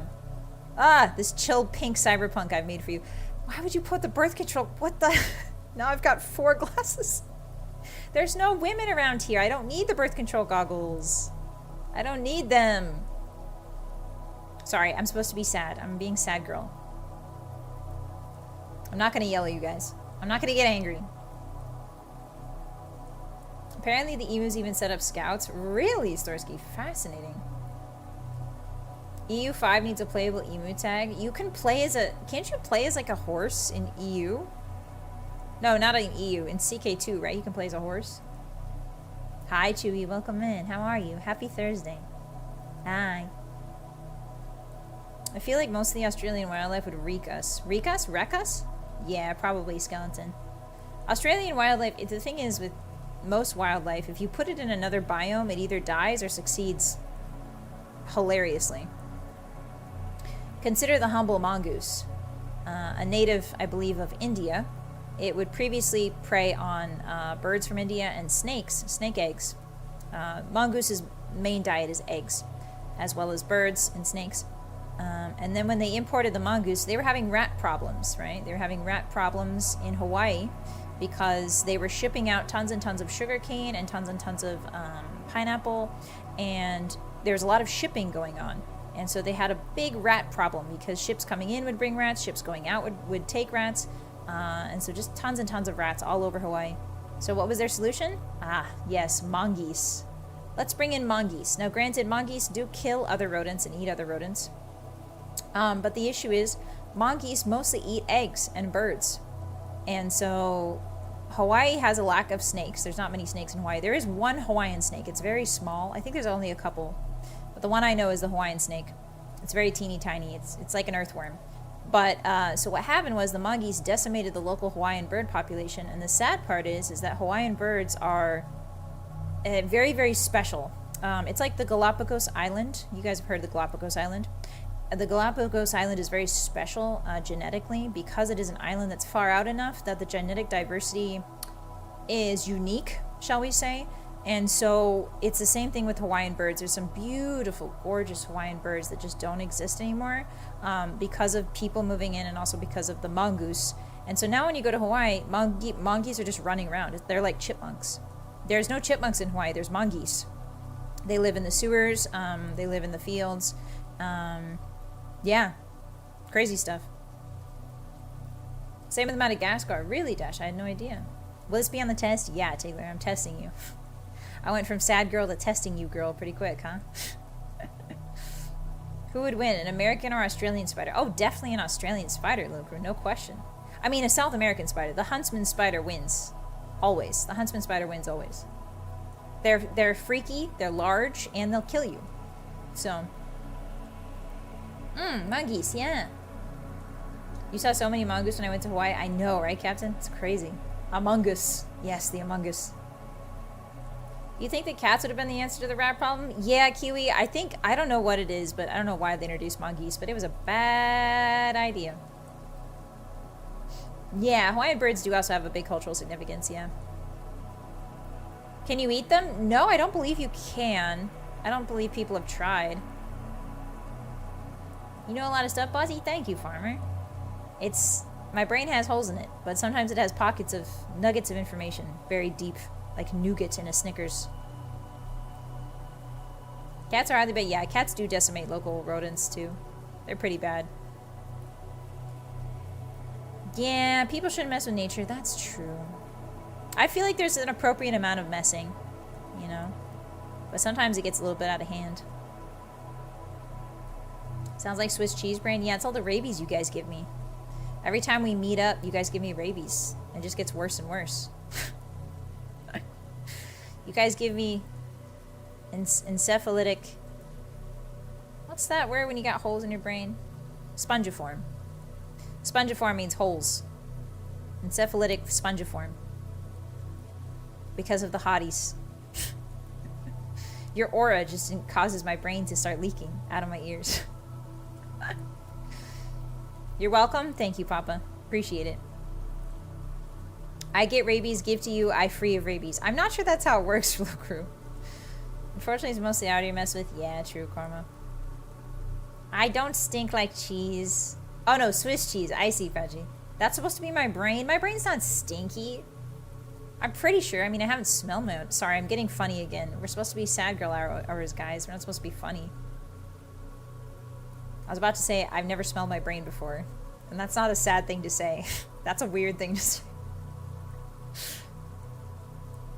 Transmissible spongiform encephalopathy. Yeah, I believe that's the one, AJ. I'll get my rabies shot next time. Good, Dash. Good. Speaking of messing with nature, didn't they make woolly rats? They did. Did you guys see the woolly rats? They're unironically kind of cute, guys. I kind of love them. Sorry, I had to open my mouth a little bit and catch some rain. Ah. Drink some water. Yeah, you guys have a brain damage aura, and that's why you're superior to all other fans, all other VTuber fans. Like, I've seen some other mascots, and I'm like, Hotties could take those in a fight easy. And it's not because you punch good. It's not because I fire you at the moon to get you all toughened up. No, none of those things. It's because you have a passive brain damage aura. You would get your ass beat if you were fighting another mascot. You guys would get your ass beat. But the important thing is as long as they were beating your ass, their brain would start melting out their ears.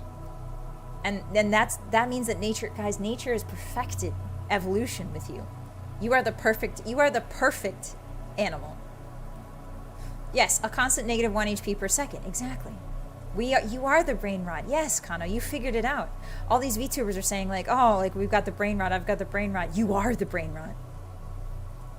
Hi, Delicious. Yeah, there's already a woolly rat. Isn't it cute? I really like that. I like the idea of a woolly mouse VTuber. You guys got dot damage. Yes. No, you don't lose to the French, Low Crew. You do not lose to the French. The French lose to you, I think. Thank you for the pets. Doesn't help my head get any drier. You're just messing my wet hair around. You're mussing my wet hair up. Ugh. Enjoy your hand that smells like wet dog now. Wet wolf. Stinks. Most fan mascots have no brains. Well, Moment, unfortunately, the idea behind sentience is you have to have some form of nerve nexus. So even if they're not called brains, you guys still manage, your aura still manages to affect any nerves, any nerve clusters. It extends to nerve clusters as well. So everybody else has no chance. It's over. Scarlet brain rot. Yeah. You can fight, John? No, I'll believe it when I see it, Hotties. That's why you're in training, okay? It's why we haven't beaten the blue moon yet, is because none of you can fight an eldritch entity deep in space, all right? The blue moon's dangerous. You guys think you can fight, but the blue moon, it's crazy up there, all right? It's got like 10 arms, 17 eyes, 17,000 eyes. Sorry, I miscalculated. 17,000 eyes, and its mouths open up at non-Euclidean angles. So you guys are fricked unless we train, and that's why you're here. If we only brought soap to the rain. Yeah, we could have taken like a little bath. You guys could have gotten a little non-stink bath. No, I'd win. No, little boy, you would not win. We're training so you can win today. We're training so you can win. You guys called me out here so you could avoid running laps today. I know you did. I told you to run laps around the giant cyberpunk stadium. And you guys were like, you should meet me in this alleyway across from the Chinese restaurant. I have something to tell you. So I'm here. Hotties, what very important thing that gets you out of running laps around the stadium do you want to tell me? Speak now. The blue moon hasn't seen me after losing 5 ranked matches in a row. That's true, boy. But you gotta channel that anger. We can beat it with the power of friendship. We tried that, Fluff. It didn't work. We need more than that. Congrats on the 5K. Thank you, Tigler. I appreciate that. Send me in, boss. Okay, Bull. Alright, you get shot out of the cannon today. There's no air up there, Lucky. We gotta make little spacesuits for you. What happened to the hotties that get shot to the moon? They bounce off, Jester. It's fine. They bounce off. And they lose their fire, so they just turn into those little moon metals. The little crescent moon metal thingies. Your fire, when you guys take critical damage, all of your fire goes away. It gets sucked back into your little moon mask. And then you fall back to Earth. Yeah. You kind of orbit Earth for a while. Next to like Mr. Musk's satellites. And then you come down. Yeah, 1,000 push-ups, 1,000 sit-ups. Thank you. Thank you, John. Yes. We need the One Punch Man routine. I've never even met Euclid. Well, Delicious. You're going to. Hi, Saw. Welcome. Happy Thursday. How are you today? Happy Sad Girl Yapping session. It's good to see you. I wanted to tell you this. Piss. Okay. Thank you. No, we can't live on the moon. No. Hi, Thomas. Welcome in. How can we drive you nutso today? You've already done it, Thomas. The hotties have already done it. It's over. It's been accomplished. It's been achieved. Unfortunately, every hottie that can beat the blue moon has IBS and is currently stuck on the toilet. Yeah, our best soldiers, it's true. Our best blue moon wolf soldiers are on the toilet right now because everybody has IBS. And the blue moon is very good at reaching through time and space and tickling the IBS gene inside of every creature. And so it did that to my best fighters. And now you guys are fighting for your life on the toilet instead of fighting the blue moon. But hopefully you'll get better. Do we get set on fire from re-entry? Yes, failed. Yes. That's actually how your flame starts again. Correct. Hi, Olive. Welcome in. Happy Thursday. How are you? Can I spray paint my mouth silver before being launched? Why would you want to do that, Carmo? What flavor of metal are we? Hey, Humped. What do you mean, what flavor? What do you mean? What do you mean, what flavor of metal? The metal, like pennies. Penny, like penny. There's like a penny taste. If you ever put a penny in your mouth, it's basically the same taste. Hi, Penta. Hi, Sir Paddington. This is like a gang run by the King of Cosmos from Katamari. Exactly. That's a very good metaphor. It's a very apt metaphor, I should say. Welcome in. We are trying to beat, guys, we're trying to beat an eldritch horror, and that requires you to go into space, okay? I'm slowly changing your DNA by shooting you via cannon into space. That's the thing. Like, I know that it's not going to hit. Like, once you hit the moon from the cannon, it's not going to do any damage to it. That's not the point, hotties. I've 4D chessed you. I'm not shooting you out of the cannon to hurt the moon. I'm shooting you out of the cannon to slowly change your genetic makeup to adapt to the cold, endless void of space. Is it working? Hi, Pukins. How you doing? Witness what? Boss gave her hardest battles to her poopiest soldiers. Yes, I did, Saw. How you doing? How you doing, actually, Saw? You're on the toilet right now, aren't you? I know that most of you watch me on the toilet. Okay, we're not going to go into that. Bismuth is my favorite. Actually, bismuth is edible, I think, right? We talked about that. Is the blue moon made of cheese? No, Ikaj. It is made of magic, question mark? I'm not quite sure. The closest definition I could find on Earth was the word magic. So it's made of magic. Yeah, we're forcing evolution a little bit. Just a little bit, boy. Just a little bit. It's kind of like crossbreeding pea plants. It's kind of like that one monk who crossbred all the pea plants and was the father of conventional evolution. It's like that, except a little more involved. Uses more gunpowder. That's how Gundam new types were made. Really? So I had no idea. RWBY. Before you march into battle, who do you send in first? The flag bearer or the scout? I don't know, Thomas. I think traditionally it's the flag bearer, right? I mean, the scout determines what angle you attack from, and then the flag bearer leads the troops in. So I guess it would be the scout. Yes, Mendel. Yes. Gregor up this, Mendel. Yeah. Mendel moon. Precisely, yeah. But less fertilizer and more gunpowder. Who does what? Malkosh, you're literally on the toilet. I can see you on the toilet. You literally put a toilet emo in the chat. Bismuth is an... Oh, we went... Yes, Pawadin. I forgot. Guys, bismuth is in Pepto-Bismol. That's where the Bismol comes from. Did you know? That pink stuff that's supposed to help your tum-tum, that's bismuth. And if you don't know what bismuth is, you've probably seen it. It's that rainbow stone. It's that rainbow mineral that kind of grows in a square shape. You know? I don't know what you're talking about. Saw you know exactly what I'm talking about. Hi, Chris. I feel Darwin is the father of evolution. I see Mendel as one of his apostles. I think Mendel predates Darwin. I could be wrong, Chris, but I'm pretty sure Mendel predates Darwin. Mendel came before Darwin. I could be wrong.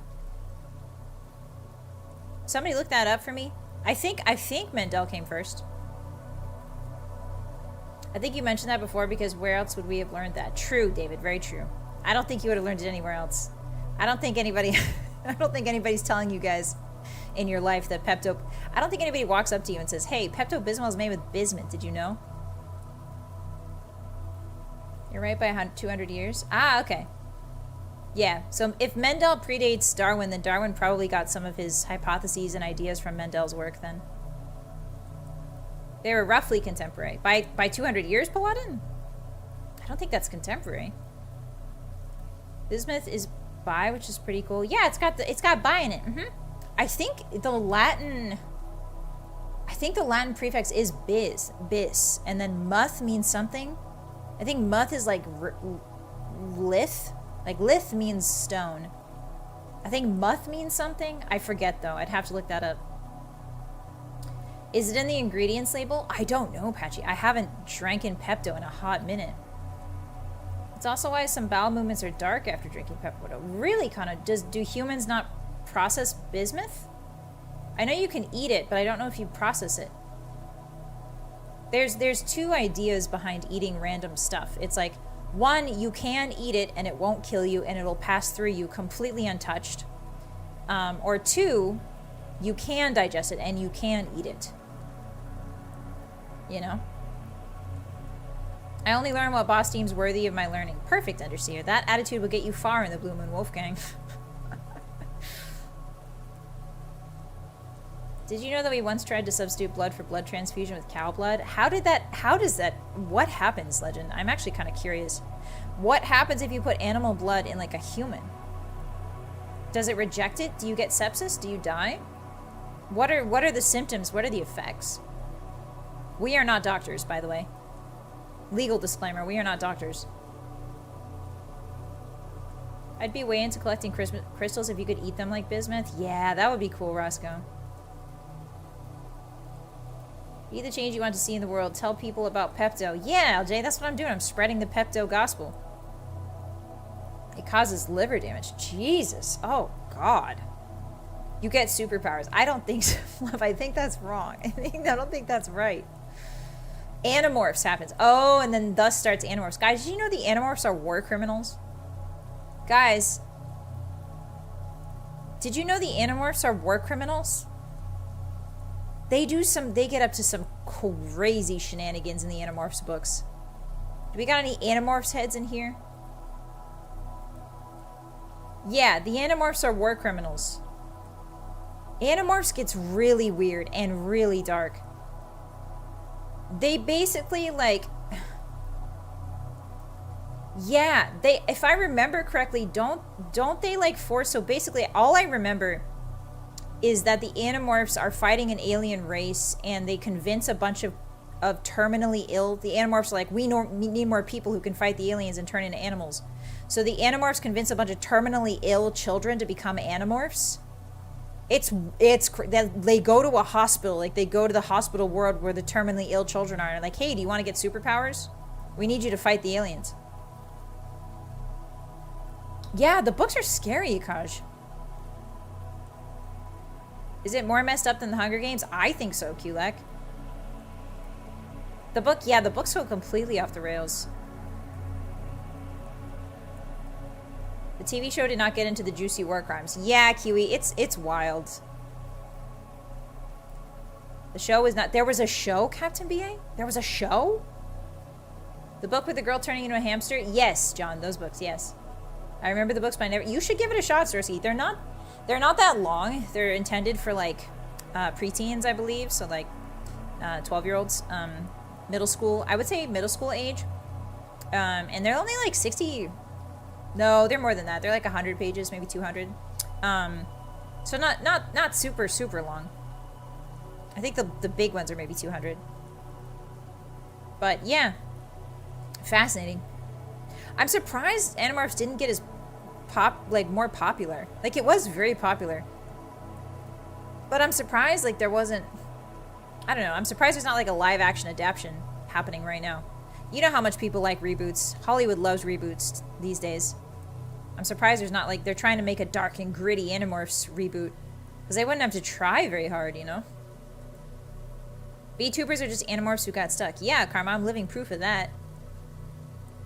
And I'm fighting an alien. Well, I mean, technically it's an alien. There was a show. It was not good. We should watch it. It was like, was it one of those things where it's so bad it's good? They did a season 1 run of it. Oh, I see, Captain BA. There was a live show. Ah. I can barely remember the TV show. I'm stunned, Hammer, that I don't know about the TV show. Also, hi. Did I welcome you in? Hi. Happy Thursday. Good to see you. I'm stunned that I didn't know that there was a TV show. Wasn't Goosebumps. Oh, yeah. Goosebumps was more popular, I think. Have I read Del Toro Quest? I have not, Kiwi. It was the most 90s show ever? Really, Tigger? Okay, I'll give it a... I'll try and find some like screenshots maybe and see what's up. It's so bad it's funny. Ah, okay, so it's full of camp. What were Animorphs? So Chris, I think they were humans that were infected by an alien bacteria that let them change into animals, I think. Basically, the technology that lets them change into animals is from aliens. And I don't remember why. I don't remember how. Yeah, the Goosebumps book were really cool. And I think the Goosebumps show, they had a show too, and it was genuinely really good. There's actually a video game of Goosebumps that I was looking into. I think we might play it during Halloween. But it's like a point-and-click adventure, I think. I forget what it's called, but it's a Goosebumps PC game. So I was looking at that. I was thinking about that. The covers are what made it popular. Ah. Yeah, Scholastic Book Fairs ruled, Paladin. Did they stop having those? Do kids still have those? When did the Scholastic Book Fairs stop? If you guys don't know, if you guys from outside of the US, if you're not a US hottie, basically the Scholastic Book Fair was like a giant trade show, like a really big trade show of kids' books. And so people would come to your school and they would set up a bunch of kids' books, and they would give you a catalog a couple days in advance. You could take it home and then plan on what books you wanted to buy. And your parents would give you money, and then you would go to the book fair at school, Scholastic Book Fair at school, and then you would buy those books. It was really fun. The teachers like let you out of class and you could go.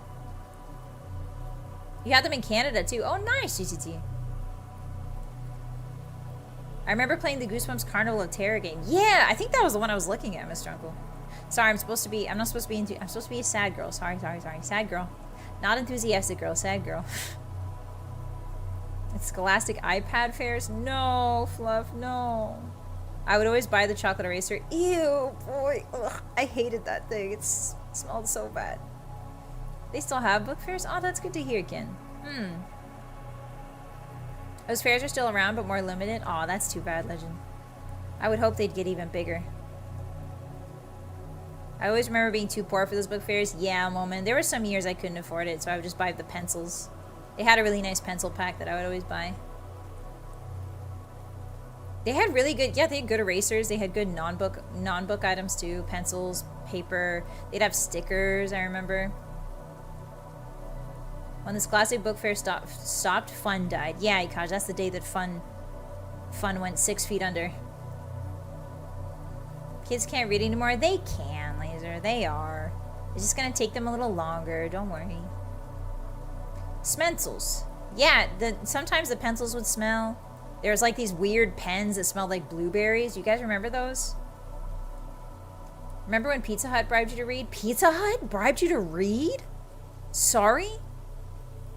Wait, what? You guys got pizza for reading?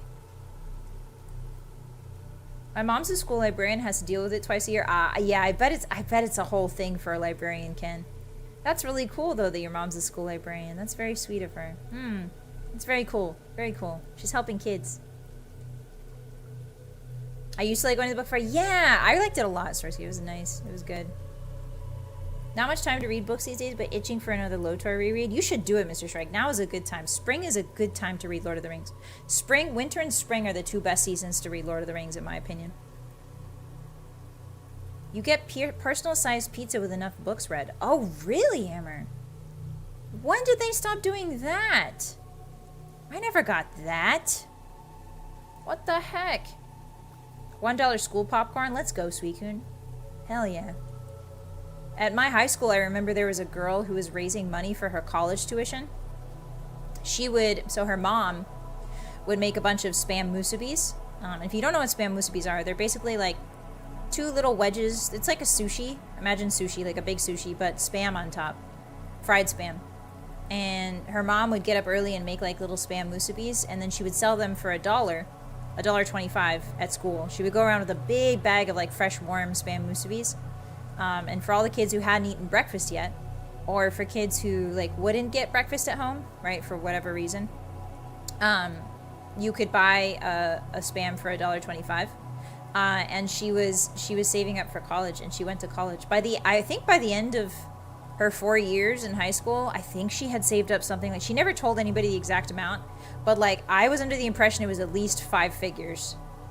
So that's kind of wild to think about. Very smart move on her behalf. I don't know if it's legal, but like, I mean, she's probably like an entrepreneur now. She's probably like really like a businesswoman. You get a free personal pizza for reading. Really, Malkosh? Dang. They need to bring that back. You know what they need to do that would... Oh, sorry. I almost got too enthusiastic. Sad, Bossy. Sad. You know, guys, I have a solution. I can solve all of our child literacy issues. Here it is. Are you ready? Do the personal pan pizza, but instead of pizza, make it Robux. Make it Robux or Fortnite dollars. There you go. I just solved the country's problems. Vote for me, Bossy. In the next election. Yeah, I'm a genius. Yeah. See? Yeah, it would work. It would absolutely 100% work. Not to be a boomer, but young people lost something important when analog stuff like paper books got less popular. I do think paper books are really nice, Kulak, yeah. Sounds like a good idea. See, Legend? Your boss is full of good ideas. I'm out here spinning up really good. I'm solving entire countries' problems in this back alley.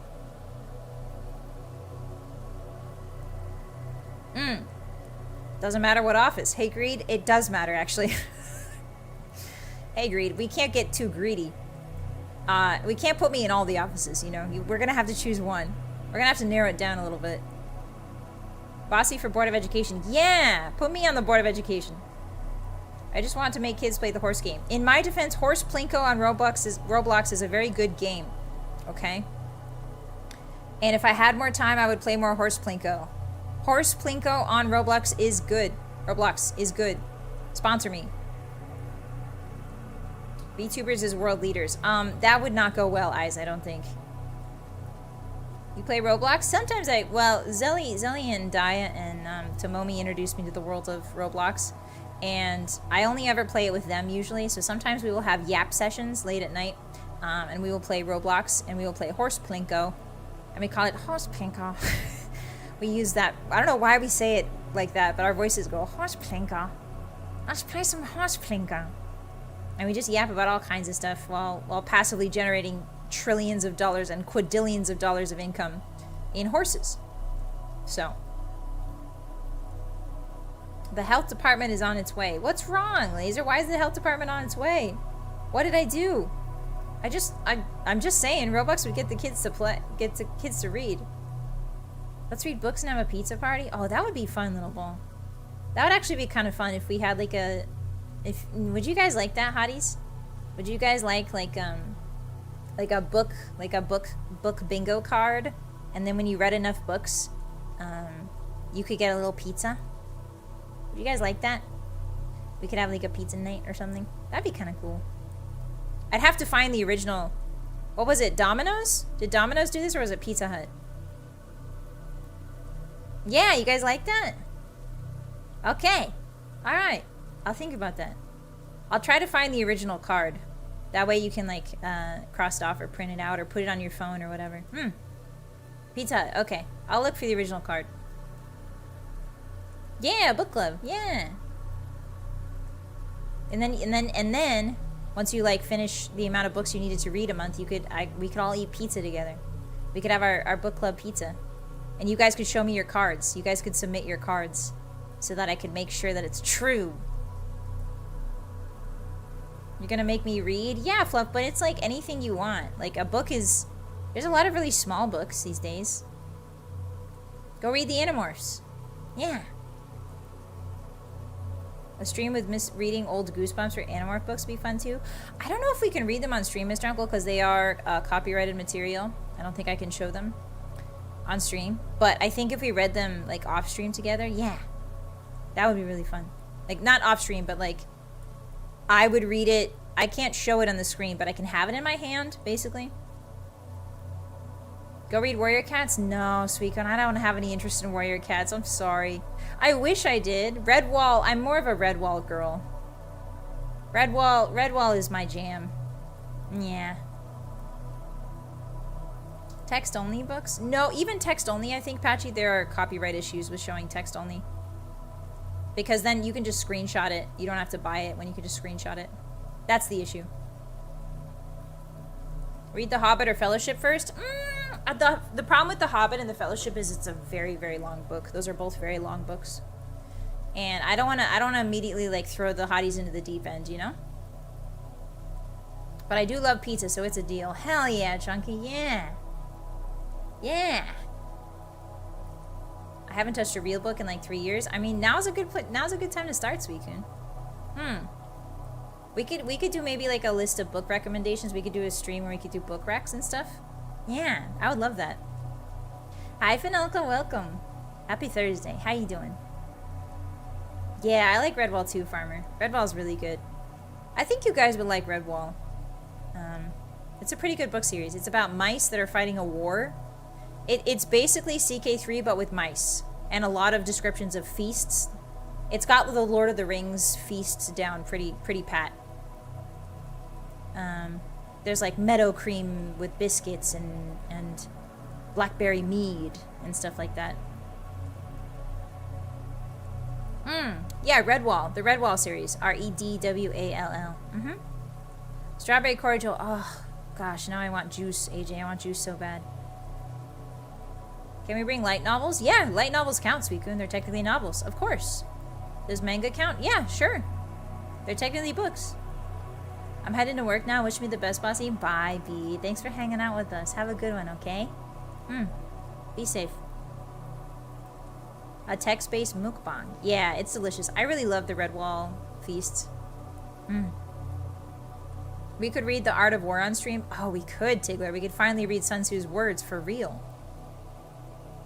So, Vermintide. Kind of, John. Like, unironically, kind of Vermintide. And 50%, yeah, 50% of the dishes are cheese because they don't want to talk about eating meat. So, like, 50% of the dishes are, like, soft monastery cheese and stuff like that. It's actually a genuinely an amazing book series. It's by Jacques, what's his name? I don't remember his last name. Jacques something.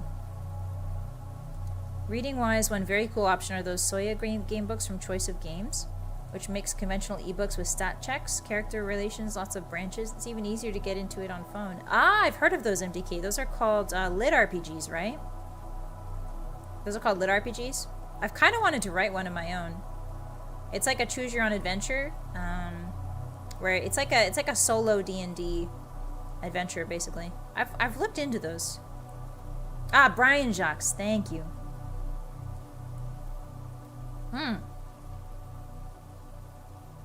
700 chapters of One Piece and it never got good. You know what? A lot of people have big feelings about One Piece.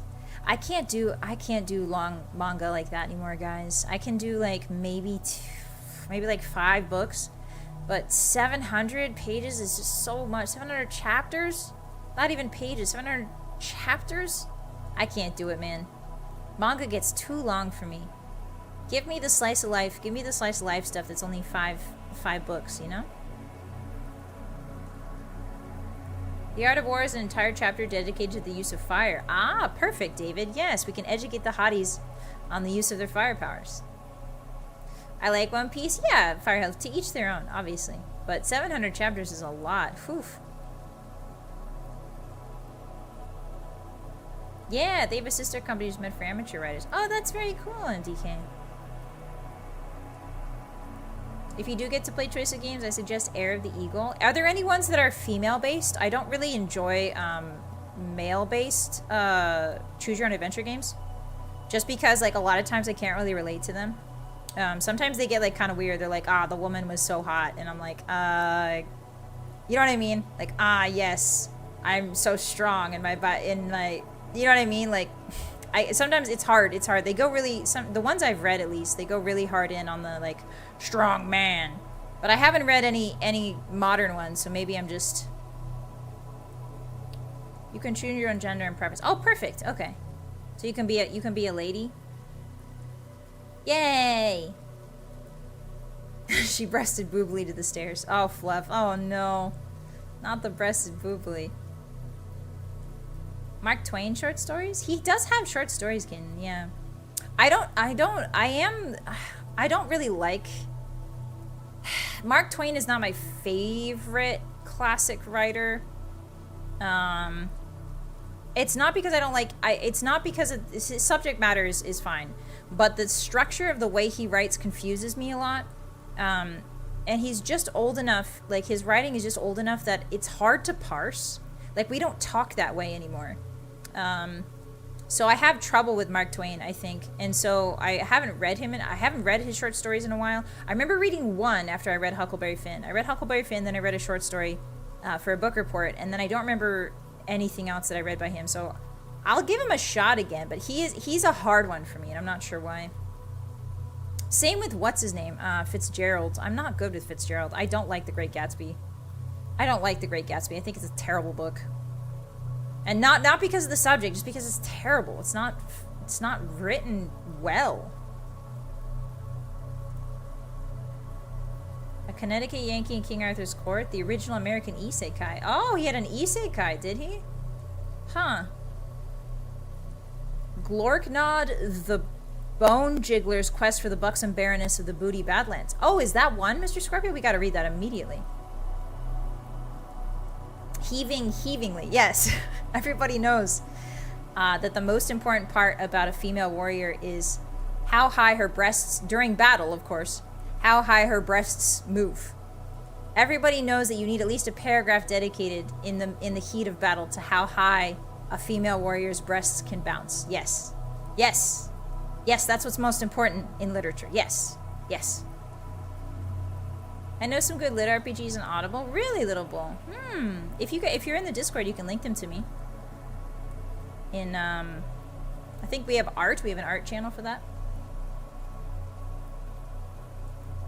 Yeah, and it's the thigh exposure to armor ratio. You have to go into excruciating detail about how little armor she's wearing, because that's what's most important in fantasy, guys. That's what's most important in fantasy literature, is how little armor she's wearing.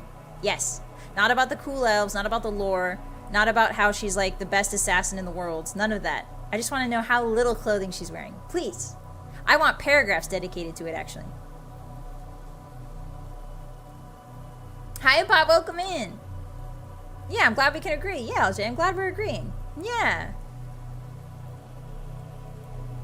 No one ever talks the way Twain writes. It's just the 1800s writing style. Really, Kulak? Huh. Fallen London is an online choose-your-own-adventure game. Oh, cool.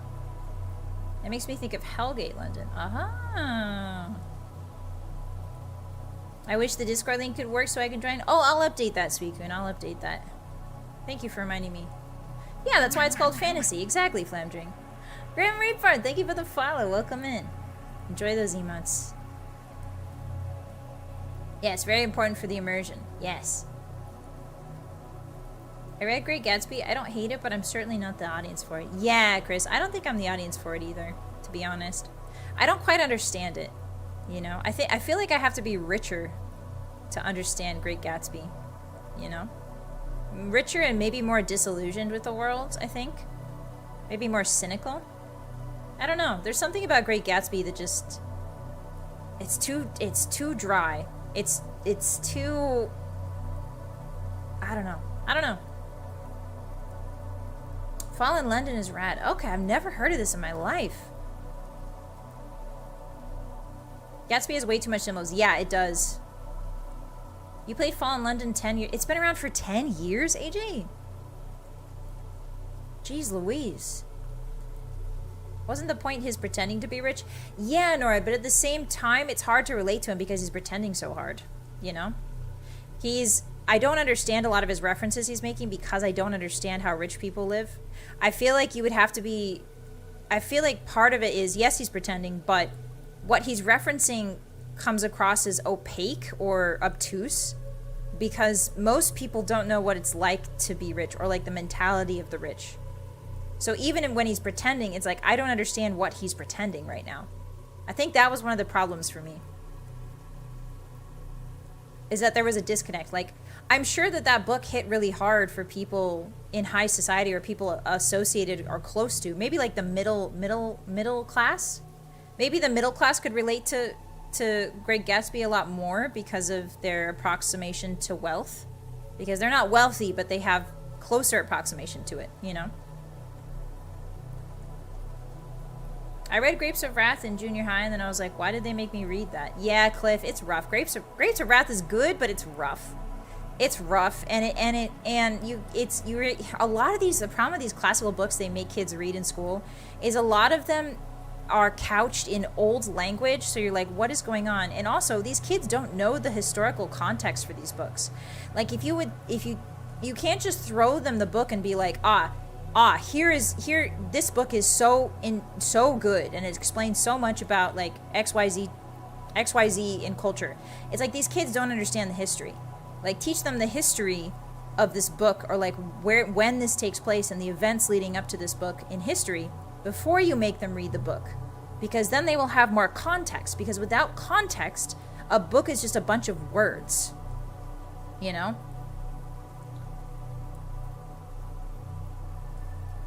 John Steinbeck's very good, but he doesn't pull any punches. Yeah, John Steinbeck, The Pearl is also a good one by him. John Steinbeck wrote The Pearl as well. And The Pearl is, I feel like The Pearl is easier to understand if you don't have, even when you don't have historical context, you know? The oldest book they had me read that I actually liked was just a bunch of Edgar Allan Poe stuff. Yeah, the Edgar Allan Poe stuff is good. I think the language is a little bit old. But I think if kids can get past that, I think there's a genuine, I think they understand the story, because Poe has a really good grasp on story. He has a good grasp on plot and twist and reveal. And so that's something that kids always appreciate, younger audiences always appreciate, is like drama, right? Kids don't want to read about boring old Jay Gatsby going around and driving in a car, you know, like, and talking a whole bunch with people that are drinking lemonade on Cape Cod. It's so boring, you know? But at least Edgar Allan Poe, there's like a beating heart underneath the floorboards, and a man's eyes, you know, start turning to glass and stuff like that. Like, stuff is cool. Like, even though it's deeply embedded in metaphor and madness, the Edgar Allan Poe stuff is very good because it's dramatic. It captures your attention, you know? It wasn't fun reading the Iliad or the Odyssey. I remember it just putting me to sleep in class. Yeah, Hammer. I can't find the Discord. It's on the YouTube, Little Bull. It's for YouTube subscribers. Yeah, sorry. It's not for Twitch. I apologize. Sometimes I put the link in Twitch, but I don't think I'm gonna today. I apologize. I always really liked Ursula K. Le Guin's Ursi. Yeah, Scorpio Ursi is amazing. Ursula K. Le Guin in general is just incredible. She has this book series called Year of the Griffin, or it's just one book, or maybe two books. It's called Year of the Griffin, and it's really cool because it's about a griffin, a literal griffin, who wants to go to mage school with a bunch of kids. She wants to go to mage school with a bunch of human kids, and she's the only griffin in the mage school. So she has to deal with like being the only griffin and everybody else is a human kid. Like, it's really interesting, and it's really heartwarming and really fun. And I think one of the professors in that series wants to go to the moon. That's his, like, the principal of that magic school is trying his hardest to go to the moon. It's pretty interesting. It's really interesting. Poe is our gothic friend, and Gatsby is a spoiled rich kid. Well, kind of, Skeleton. Gatsby is... I agree with the first part. I think that Gatsby has a lot of ennui. I think F. Scott Fitzgerald has a lot of ennui. He's very disillusioned with the world. He's very cynical, so it makes it a bit difficult to read unless you're also in that mindset. Same thing with Catcher in the Rye. Catcher in the Rye is very cynical. Usually I don't recommend Catcher in the Rye to children until they're a little bit older. For kids like in middle school, I will recommend middle school, like early high school, The Outsiders is a book that is more, I would say, applicable. Like Lord of the Flies or The Outsiders, kids typically like more because it's about stuff like, you know, drama. Again, it's drama. But like Catcher in the Rye is just a little bit too intellectual, a little bit too jaded.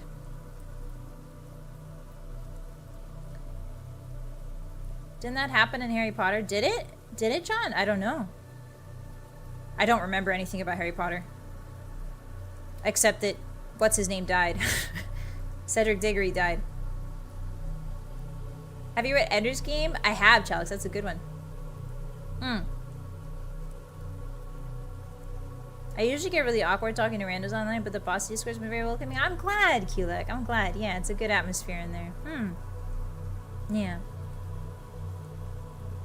I had to read The Outsiders in school. I thought it was pretty good. Yeah, Jaco, it's a good book for kids. Like middle school, early high school. It's dramatic. It keeps your attention, and the best part is the dialogue. The dialogue is just very kid friendly. It's a product of its time, obviously, but like the way that people speak in that book is understandable. Compared to a lot of classic literature where it's just like, I don't know what these people are talking about. I don't know. I don't even think people talk like this. And it's true. They don't. The Outsiders, at least you can follow along the dialogue, even if you don't know how people spoke back then. Yeah, Holden is a self. That's the point of the book, Huey. Holden is a jerk. Absolutely. Of Mice and Men hit me like a truck in middle school. Yeah, it's hard, Tigler. That one's really hard. Mice and Men, it's really hard. That's one of the... If you're mature enough for it, it's a great book, and it's really rough.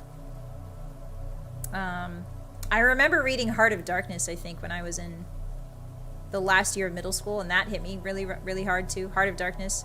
There's also one called the Poisonwood Bible. Poisonwood? Is it called the Poisonwood Bible? It's something like that. Hold on, let me check. I don't want to recommend it when I don't know what it is. Is it the Poisonwood? Yeah, it's Barbara Kingsolver, the Poisonwood Bible. That one's very good. It's sad, but it's very good. A child called it Messed Me Up. What, Skeleton? What messed you up? We did the play in high school. Really, Captain BA? Yeah, that was The Outsiders. Yeah. Fahrenheit 451 and Martian Chronicles. I haven't read Martian Chronicles yet, Saw. But 451 is a classic. My teacher got me to read a canticle for Lebowitz. I'll have to check that one out, Veiled. Bridge to Terabithia. Yeah, Bridge to Terabithia was rough, Chalix. That one was rough.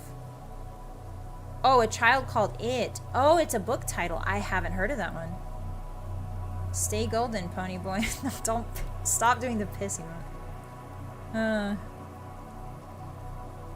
My favorite novel is All Quiet on the Western Front. Is that a children's book, Plodden? I did like the Narnia books. I didn't read. Okay, so I didn't like the Narnia books, but C.S. Lewis wrote a bunch of other books about kids, different Narnia, different than the Narnia kids. But it takes place in the same universe, I think, and I really did like those books. It was called like the Green Lantern? No, Green Lamppost. C.S. Lewis did a bunch of other books about kids doing interdimensional fantasy travel, and I really liked those too. I wasn't a big fan of Narnia. I actually didn't really like the Narnia books, but I liked his other ones. Oh, Watership Down is good. I like Watership Down. Very poetic. Sad book recommendations for a sad stream. Yippee! Yay! It's not a kid's book. Ah, okay. Understood. I'm sorry, we were talking about kids' books. Well, not kids, but classic books and kids' books. Oh, I see. A curious incident of a dog in the nighttime. Oh, interesting, GTT.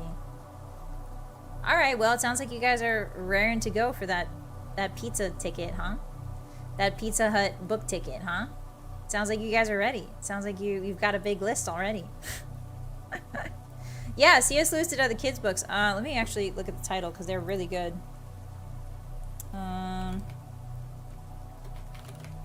He also did...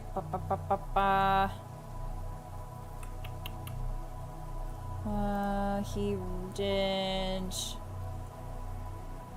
It's so much Lion, the Witch, and the Wardrobe, but I don't like those books. Ah, The Magician's Nephew. That's what it was called. The Magician's Nephew's really good. It also takes place in, like, adjacent to Narnia. There's also The Horse and His Boy, The Voyage of the Dawn Treader, Prince Caspian, which is good.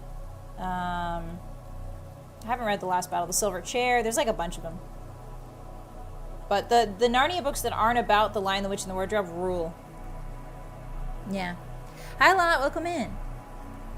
How you doing? Time to reread Prydain. Prydain. Coming of age books I really like were The Tale for the Time Being and A Tree Grows in Brooklyn. Oh, I've heard of that one, so. Yeah. Yeah, the other Narnia books, yeah. No, The Scarlet Letter was terrible. Ken, The Scarlet Letter was awful. Terrible. I mean, okay, let's put it this way. The Scarlet Letter is better than The Crucible. The Scarlet Letter is better and more interesting than The Crucible, but that's about it. He wrote a series about outer space. Oh, cool. Okay, like, I had no idea. Bridge to Terabithia. Yeah, I believe there was a movie for Bridge to Terabithia too, right? Both were painful to read. I don't know if I told you guys this. I think I've told you guys this, but a fun fact that I learned. The guy who wrote The Crucible, which is, if you guys don't know, it's a very boring, book about pilgrims accusing each other of witchery and witchcraft, right? The Crucible was written by a guy named Arthur Miller, and that guy went on to marry Marilyn Monroe. So that's a fun fact that I like to blow people's brains with. Blow people's minds, I should say. Brains makes it sound more violent than I mean to. I like to blow people's minds with that fun fact. The guy who wrote The Crucible married Marilyn Monroe. Go figure. Hi, Tilted. Welcome in. Happy Thursday. I'm surprised you guys haven't been spamming that farting. Thank you, Kurisu. The Crucible should be so interesting, but it's not. Yeah, it truly is not, Underseer. I thought Easy A was a good movie. I do like Easy A. Yeah, Chris. I think the concepts of the Scarlet Letter are really interesting when put into a modern perspective in, like, a movie. You know what I mean? Like, I think it was more suited for a movie than a book, to be honest. I was confusing The Crucible with The Giver. Oh, Hammer, no, not that. The Giver's good, though. The Giver's good. The Giver's a classic by Lewis Lowry, I think. Lewis Lowry? I think that's her name. Sad. No, we're not doing sad fart noises. Stop it. Oh, I didn't know that, Paladin. Huh. Yeah, The Giver's very good. The Giver's a classic. I would give that to... I feel like The Giver, as a book, inspired a lot of the dystopian fiction we see. I feel like The Giver inspired The Hunger Games, to be honest. The Giver inspired Maze Runner. The Giver inspired a lot of books that are dystopian. Hi, Tandava. Happy Thursday. No, not sad piss noises. Stop. Killing Fields is definitely a kids movie that kids should watch. Chalix, don't be a doofus. Hi, Pico. What up, nerd? How you doing? It's good to see you. Happy Thursday. Thank you for the first time chat. The Giver and Hunger Games are baby's first dystopia. Oh, really? Yeah, I think The Hunger Games is genuinely going to be a classic in 100 years. I genuinely think it's going to be considered a classic because Suzanne Collins just writes her ass off on that one. Gotta shout out Soul for inspiring cyberpunk. What, Pika? No, not happy. No one is making happy fart noises. Stop. No one's making fart noises in the chat right now. Oh, where the red fern grows really messed me up. Yeah, where the red fern grows was rough. Holy moly. That one messed me up good. Woof. That one's a tough one. Where should we post book recommendations? Probably the art section, I would say. No, kittens, that's not even you didn't even put a vowel in there. There's no vowels in that. Put a vowel in there. I got all the nihilism I need for a lifetime from Stephen Baxter. Who is that, Laser? I like The Land Before Time too. Yeah, that was a good one.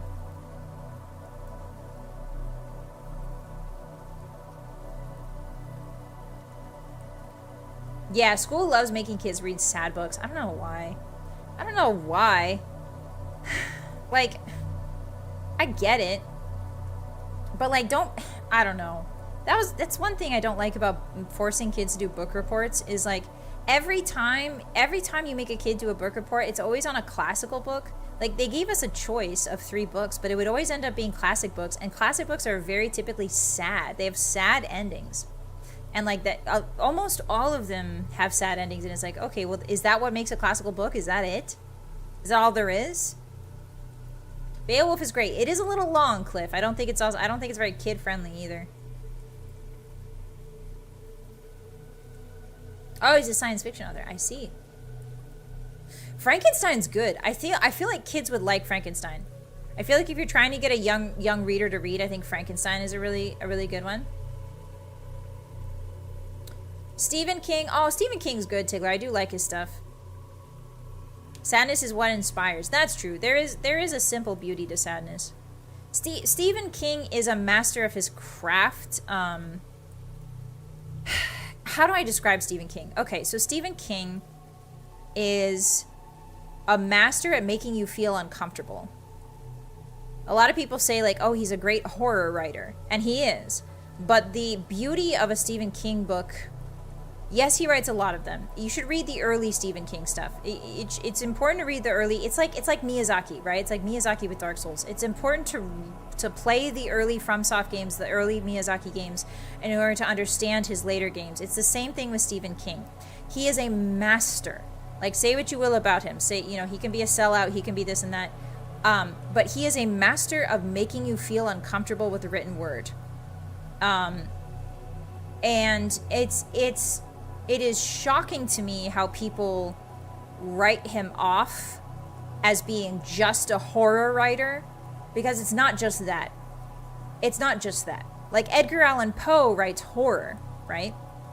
But Edgar Allan Poe is a master of the twist. Stephen King is the master of making you viscerally uncomfortable with words. That's his gift.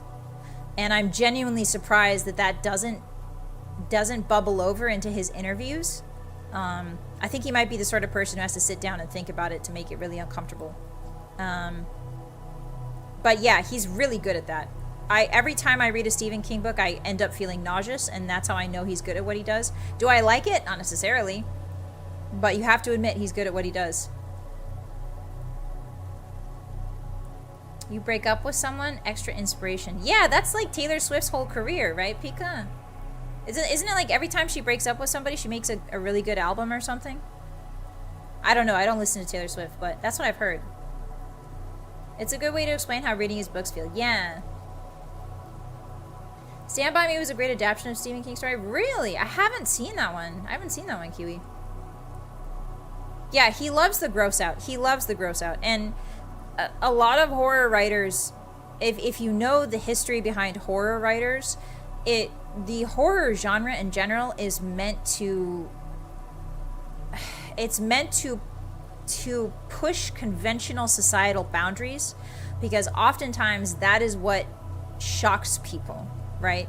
That is what shocks society. That is what horrifies them. A lot of the times what horror is the breaking of societal boundaries and human boundaries. So throughout, even Edgar Allan Poe did the same thing. He did the same thing with his works. At the time, his stuff was very, very, very much societally boundary breaking. And almost every horror novelist worth their salt does that, because that's what makes a horror story impactful. So it's very interesting. Yeah, Heart of Darkness. Heart of Darkness is good too. Heart of Darkness is a good example of a horror book. It's a very good example.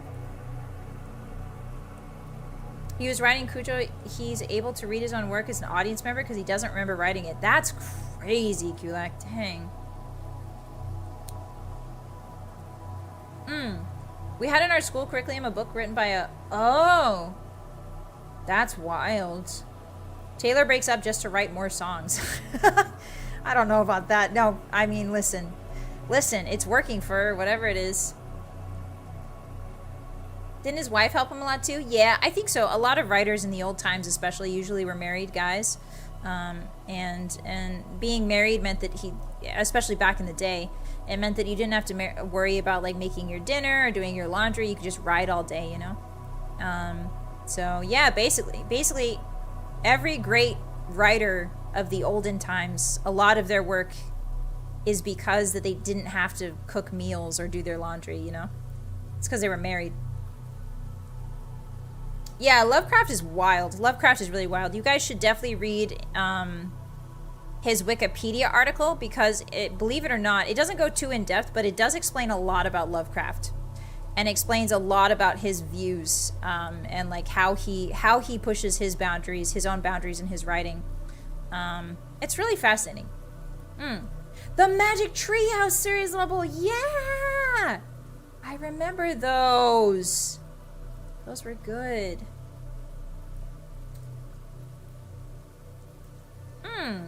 Yeah, Pika. Writing's always a reflection of our lives and what we're going through, you know? Yeah. It's always important, if you guys really like a writer, it's important to read their Wikipedia article, especially classical writers, just to sort of figure out like where they're coming from, what their background is.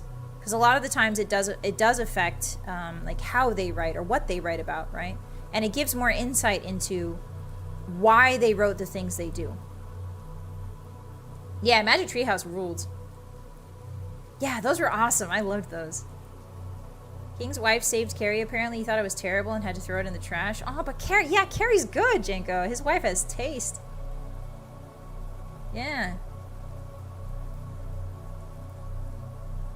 These books and short stories are very interesting, Tigler, yeah. His concepts are very interesting. Oh, did the cola help Stephen King? Oh, did it, Scutton? Ah, I had no idea. Hi, Razor. Welcome in. I just dropped by to say I like the rain. Thank you. I appreciate you. Happy Thursday. I hope it's been going well for you. Yeah. I've been reading some of Lovecraft's letters recently. It caught me off guard how anti-consumer culture he is. Yeah.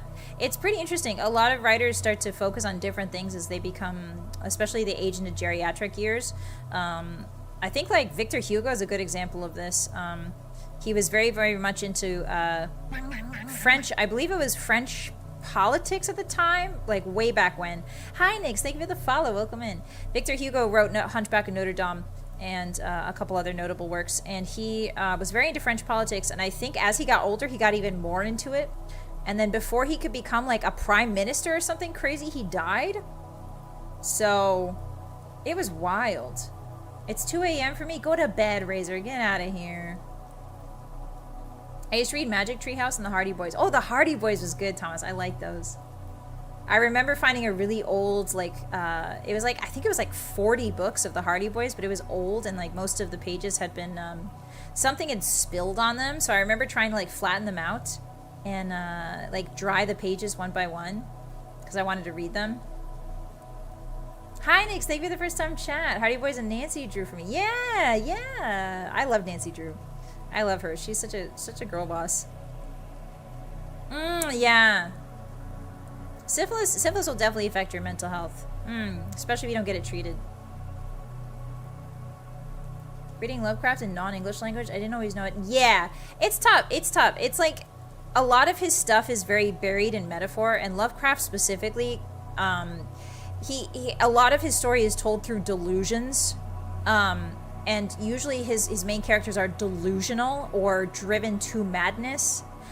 So a lot of like the way he tells it is through a mad character, or what we call an unreliable narrator, right? So it's really hard to differentiate what is going on in his books, specifically like the way he's setting it up and what metaphors he's using. They get lost in the eldritch nature of what's going on, you know? He was French, so it makes sense he would be into French politics, especially since he was a member of the Senate. Yeah, Flandrick, he was like going to be, I forget what it was called. He was going to be voted into something, a really, really high position, before he died, but he died. I don't remember what he died of. I think it was just old age. Psychological horror is a gut punch. Exactly, guys. Yeah. Did anyone read Encyclopedia Brown? I did not, Poitin. I remember seeing the books at a garage sale, but I never read them. Yeah, Lovecraft doesn't really like humankind that much. He's not a big fan. You can tell he's not a big fan of how people conduct themselves. He is, I think, for all intents and purposes, somebody who thinks he's a little bit above everyone. Maybe not even a little. I think he has very stuck in the mud ways of thinking, in the sense that he thinks he knows how everybody should act. He thinks he knows the proper and correct way for everybody on planet Earth to act. So, yeah, I don't know. Yeah, he loves fish kind. He does love fish. He does love fish, though. Fish and jellyfish. I have a leather-bound book of Lovecraft's classics that I would read in high school. Yeah! There's manga renditions. Oh, guys, speaking of which, have you read Junji Ito? Have you guys read any of the Junji Ito stuff? What do we think about that? Yeah, he is kind of a D-bag, Skeleton. He's a bit of a D-bag. A little? Okay, nice. Yeah, Junji Ito. I love Junji Ito, unironically. Junji Ito's Frankenstein. I haven't read that one, Underseer. I read Uzumaki. I love Uzumaki. And Tomie. Yeah, Junji Ito's really good. Junji Ito makes me sick, positive. In parentheses, positive. Yeah, you have to differentiate that. Positively. He positively makes me sick. I've read his self-parody about his cat. AJ, you gotta read his stuff. Uzumaki's a really short but good read. I would suggest that. Tomie is also really good. He does a rad adaptation of Frankenstein. Okay, I gotta check out his Frankenstein then. The Faults of Amagihara. Oh, I haven't read that one yet, Lot. I think it's on my list. You couldn't escape Ito being on the internet? Yeah, Roscoe. He experienced a surge of popularity, I think, in 2010 because of Tumblr, mostly. But I would love to see, genuinely, I would love to see Junji Ito work on a video game. I would love that. You know how George R. R. Martin did a little tinkering inside of Elden Ring? I would love for Junji Ito to do something. So yeah.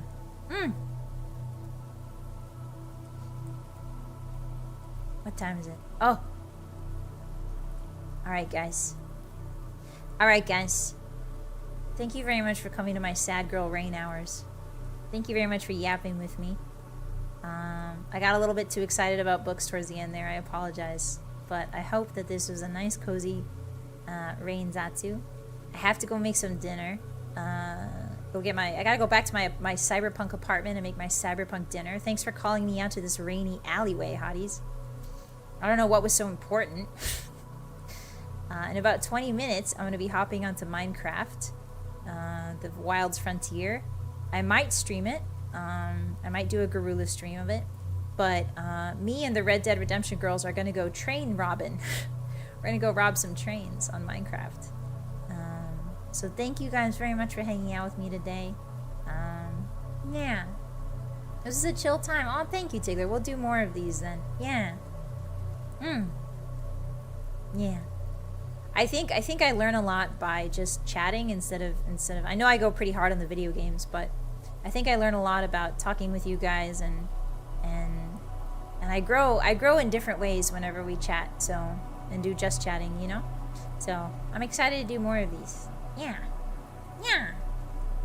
Thanks for hanging out. Thank you GTT. Thank you Underseer. Thank you Fire. Thank you Momos. Thank you Mr. Shrike. Thank you Fuan. Thank you Ikash. Thank you Fluff. Thank you Little Bull. Thank you Kilak. Thank you Malkosh. Thank you Tigler. Thank you Nix. I really appreciate it. I'm sorry we have to end so soon after we met, but I'm here every Monday, Wednesday, Friday, and Tuesday with video games, and Tuesday, Thursdays with Zatsu. So yeah. Thank you, Captain BA. I won't blow anyone up with a bed. I promise, Tigler. Thank you, San. Thank you, David. Thank you, Mazel. Thank you, Sweet Goon. Thank you, TA. Yeah, there's something to be said for a good spat of human connection and conversation. Exactly, TA. Yeah. Bye, Farmer. Bye, Flam Drink. Bye, Max. Bye, Love. Bye, Sweet Goon. Bye, Mr. Uncle. Bye, Creamy. Bye, Takika. Bye, Monkfish. Bye, Petty. Bye, Karisu. Bye, Legend. Bye, Friendis. I will see you guys tomorrow. We're playing Fallout 2. Same time, same place. Or I will see you maybe later on when I decide to Gorilla stream Minecraft. I'm not sure. I'm sure other girls are going to be streaming it, though. Daya is probably going to be streaming it. And Zelly will definitely be streaming it, I think. So, yeah, if you're curious, check out Zelly Zuimu's channel. I'll probably be on there. Have a lovely rest of your night. Make sure you get home safe in this cyberpunk world. Bring an umbrella next time. Take a nice hot shower when you get home because it's too rainy outside. And take care of yourself and others, okay? Alrighty. I'll see you later. Bye-bye. Bye-bye. Bye. Bye.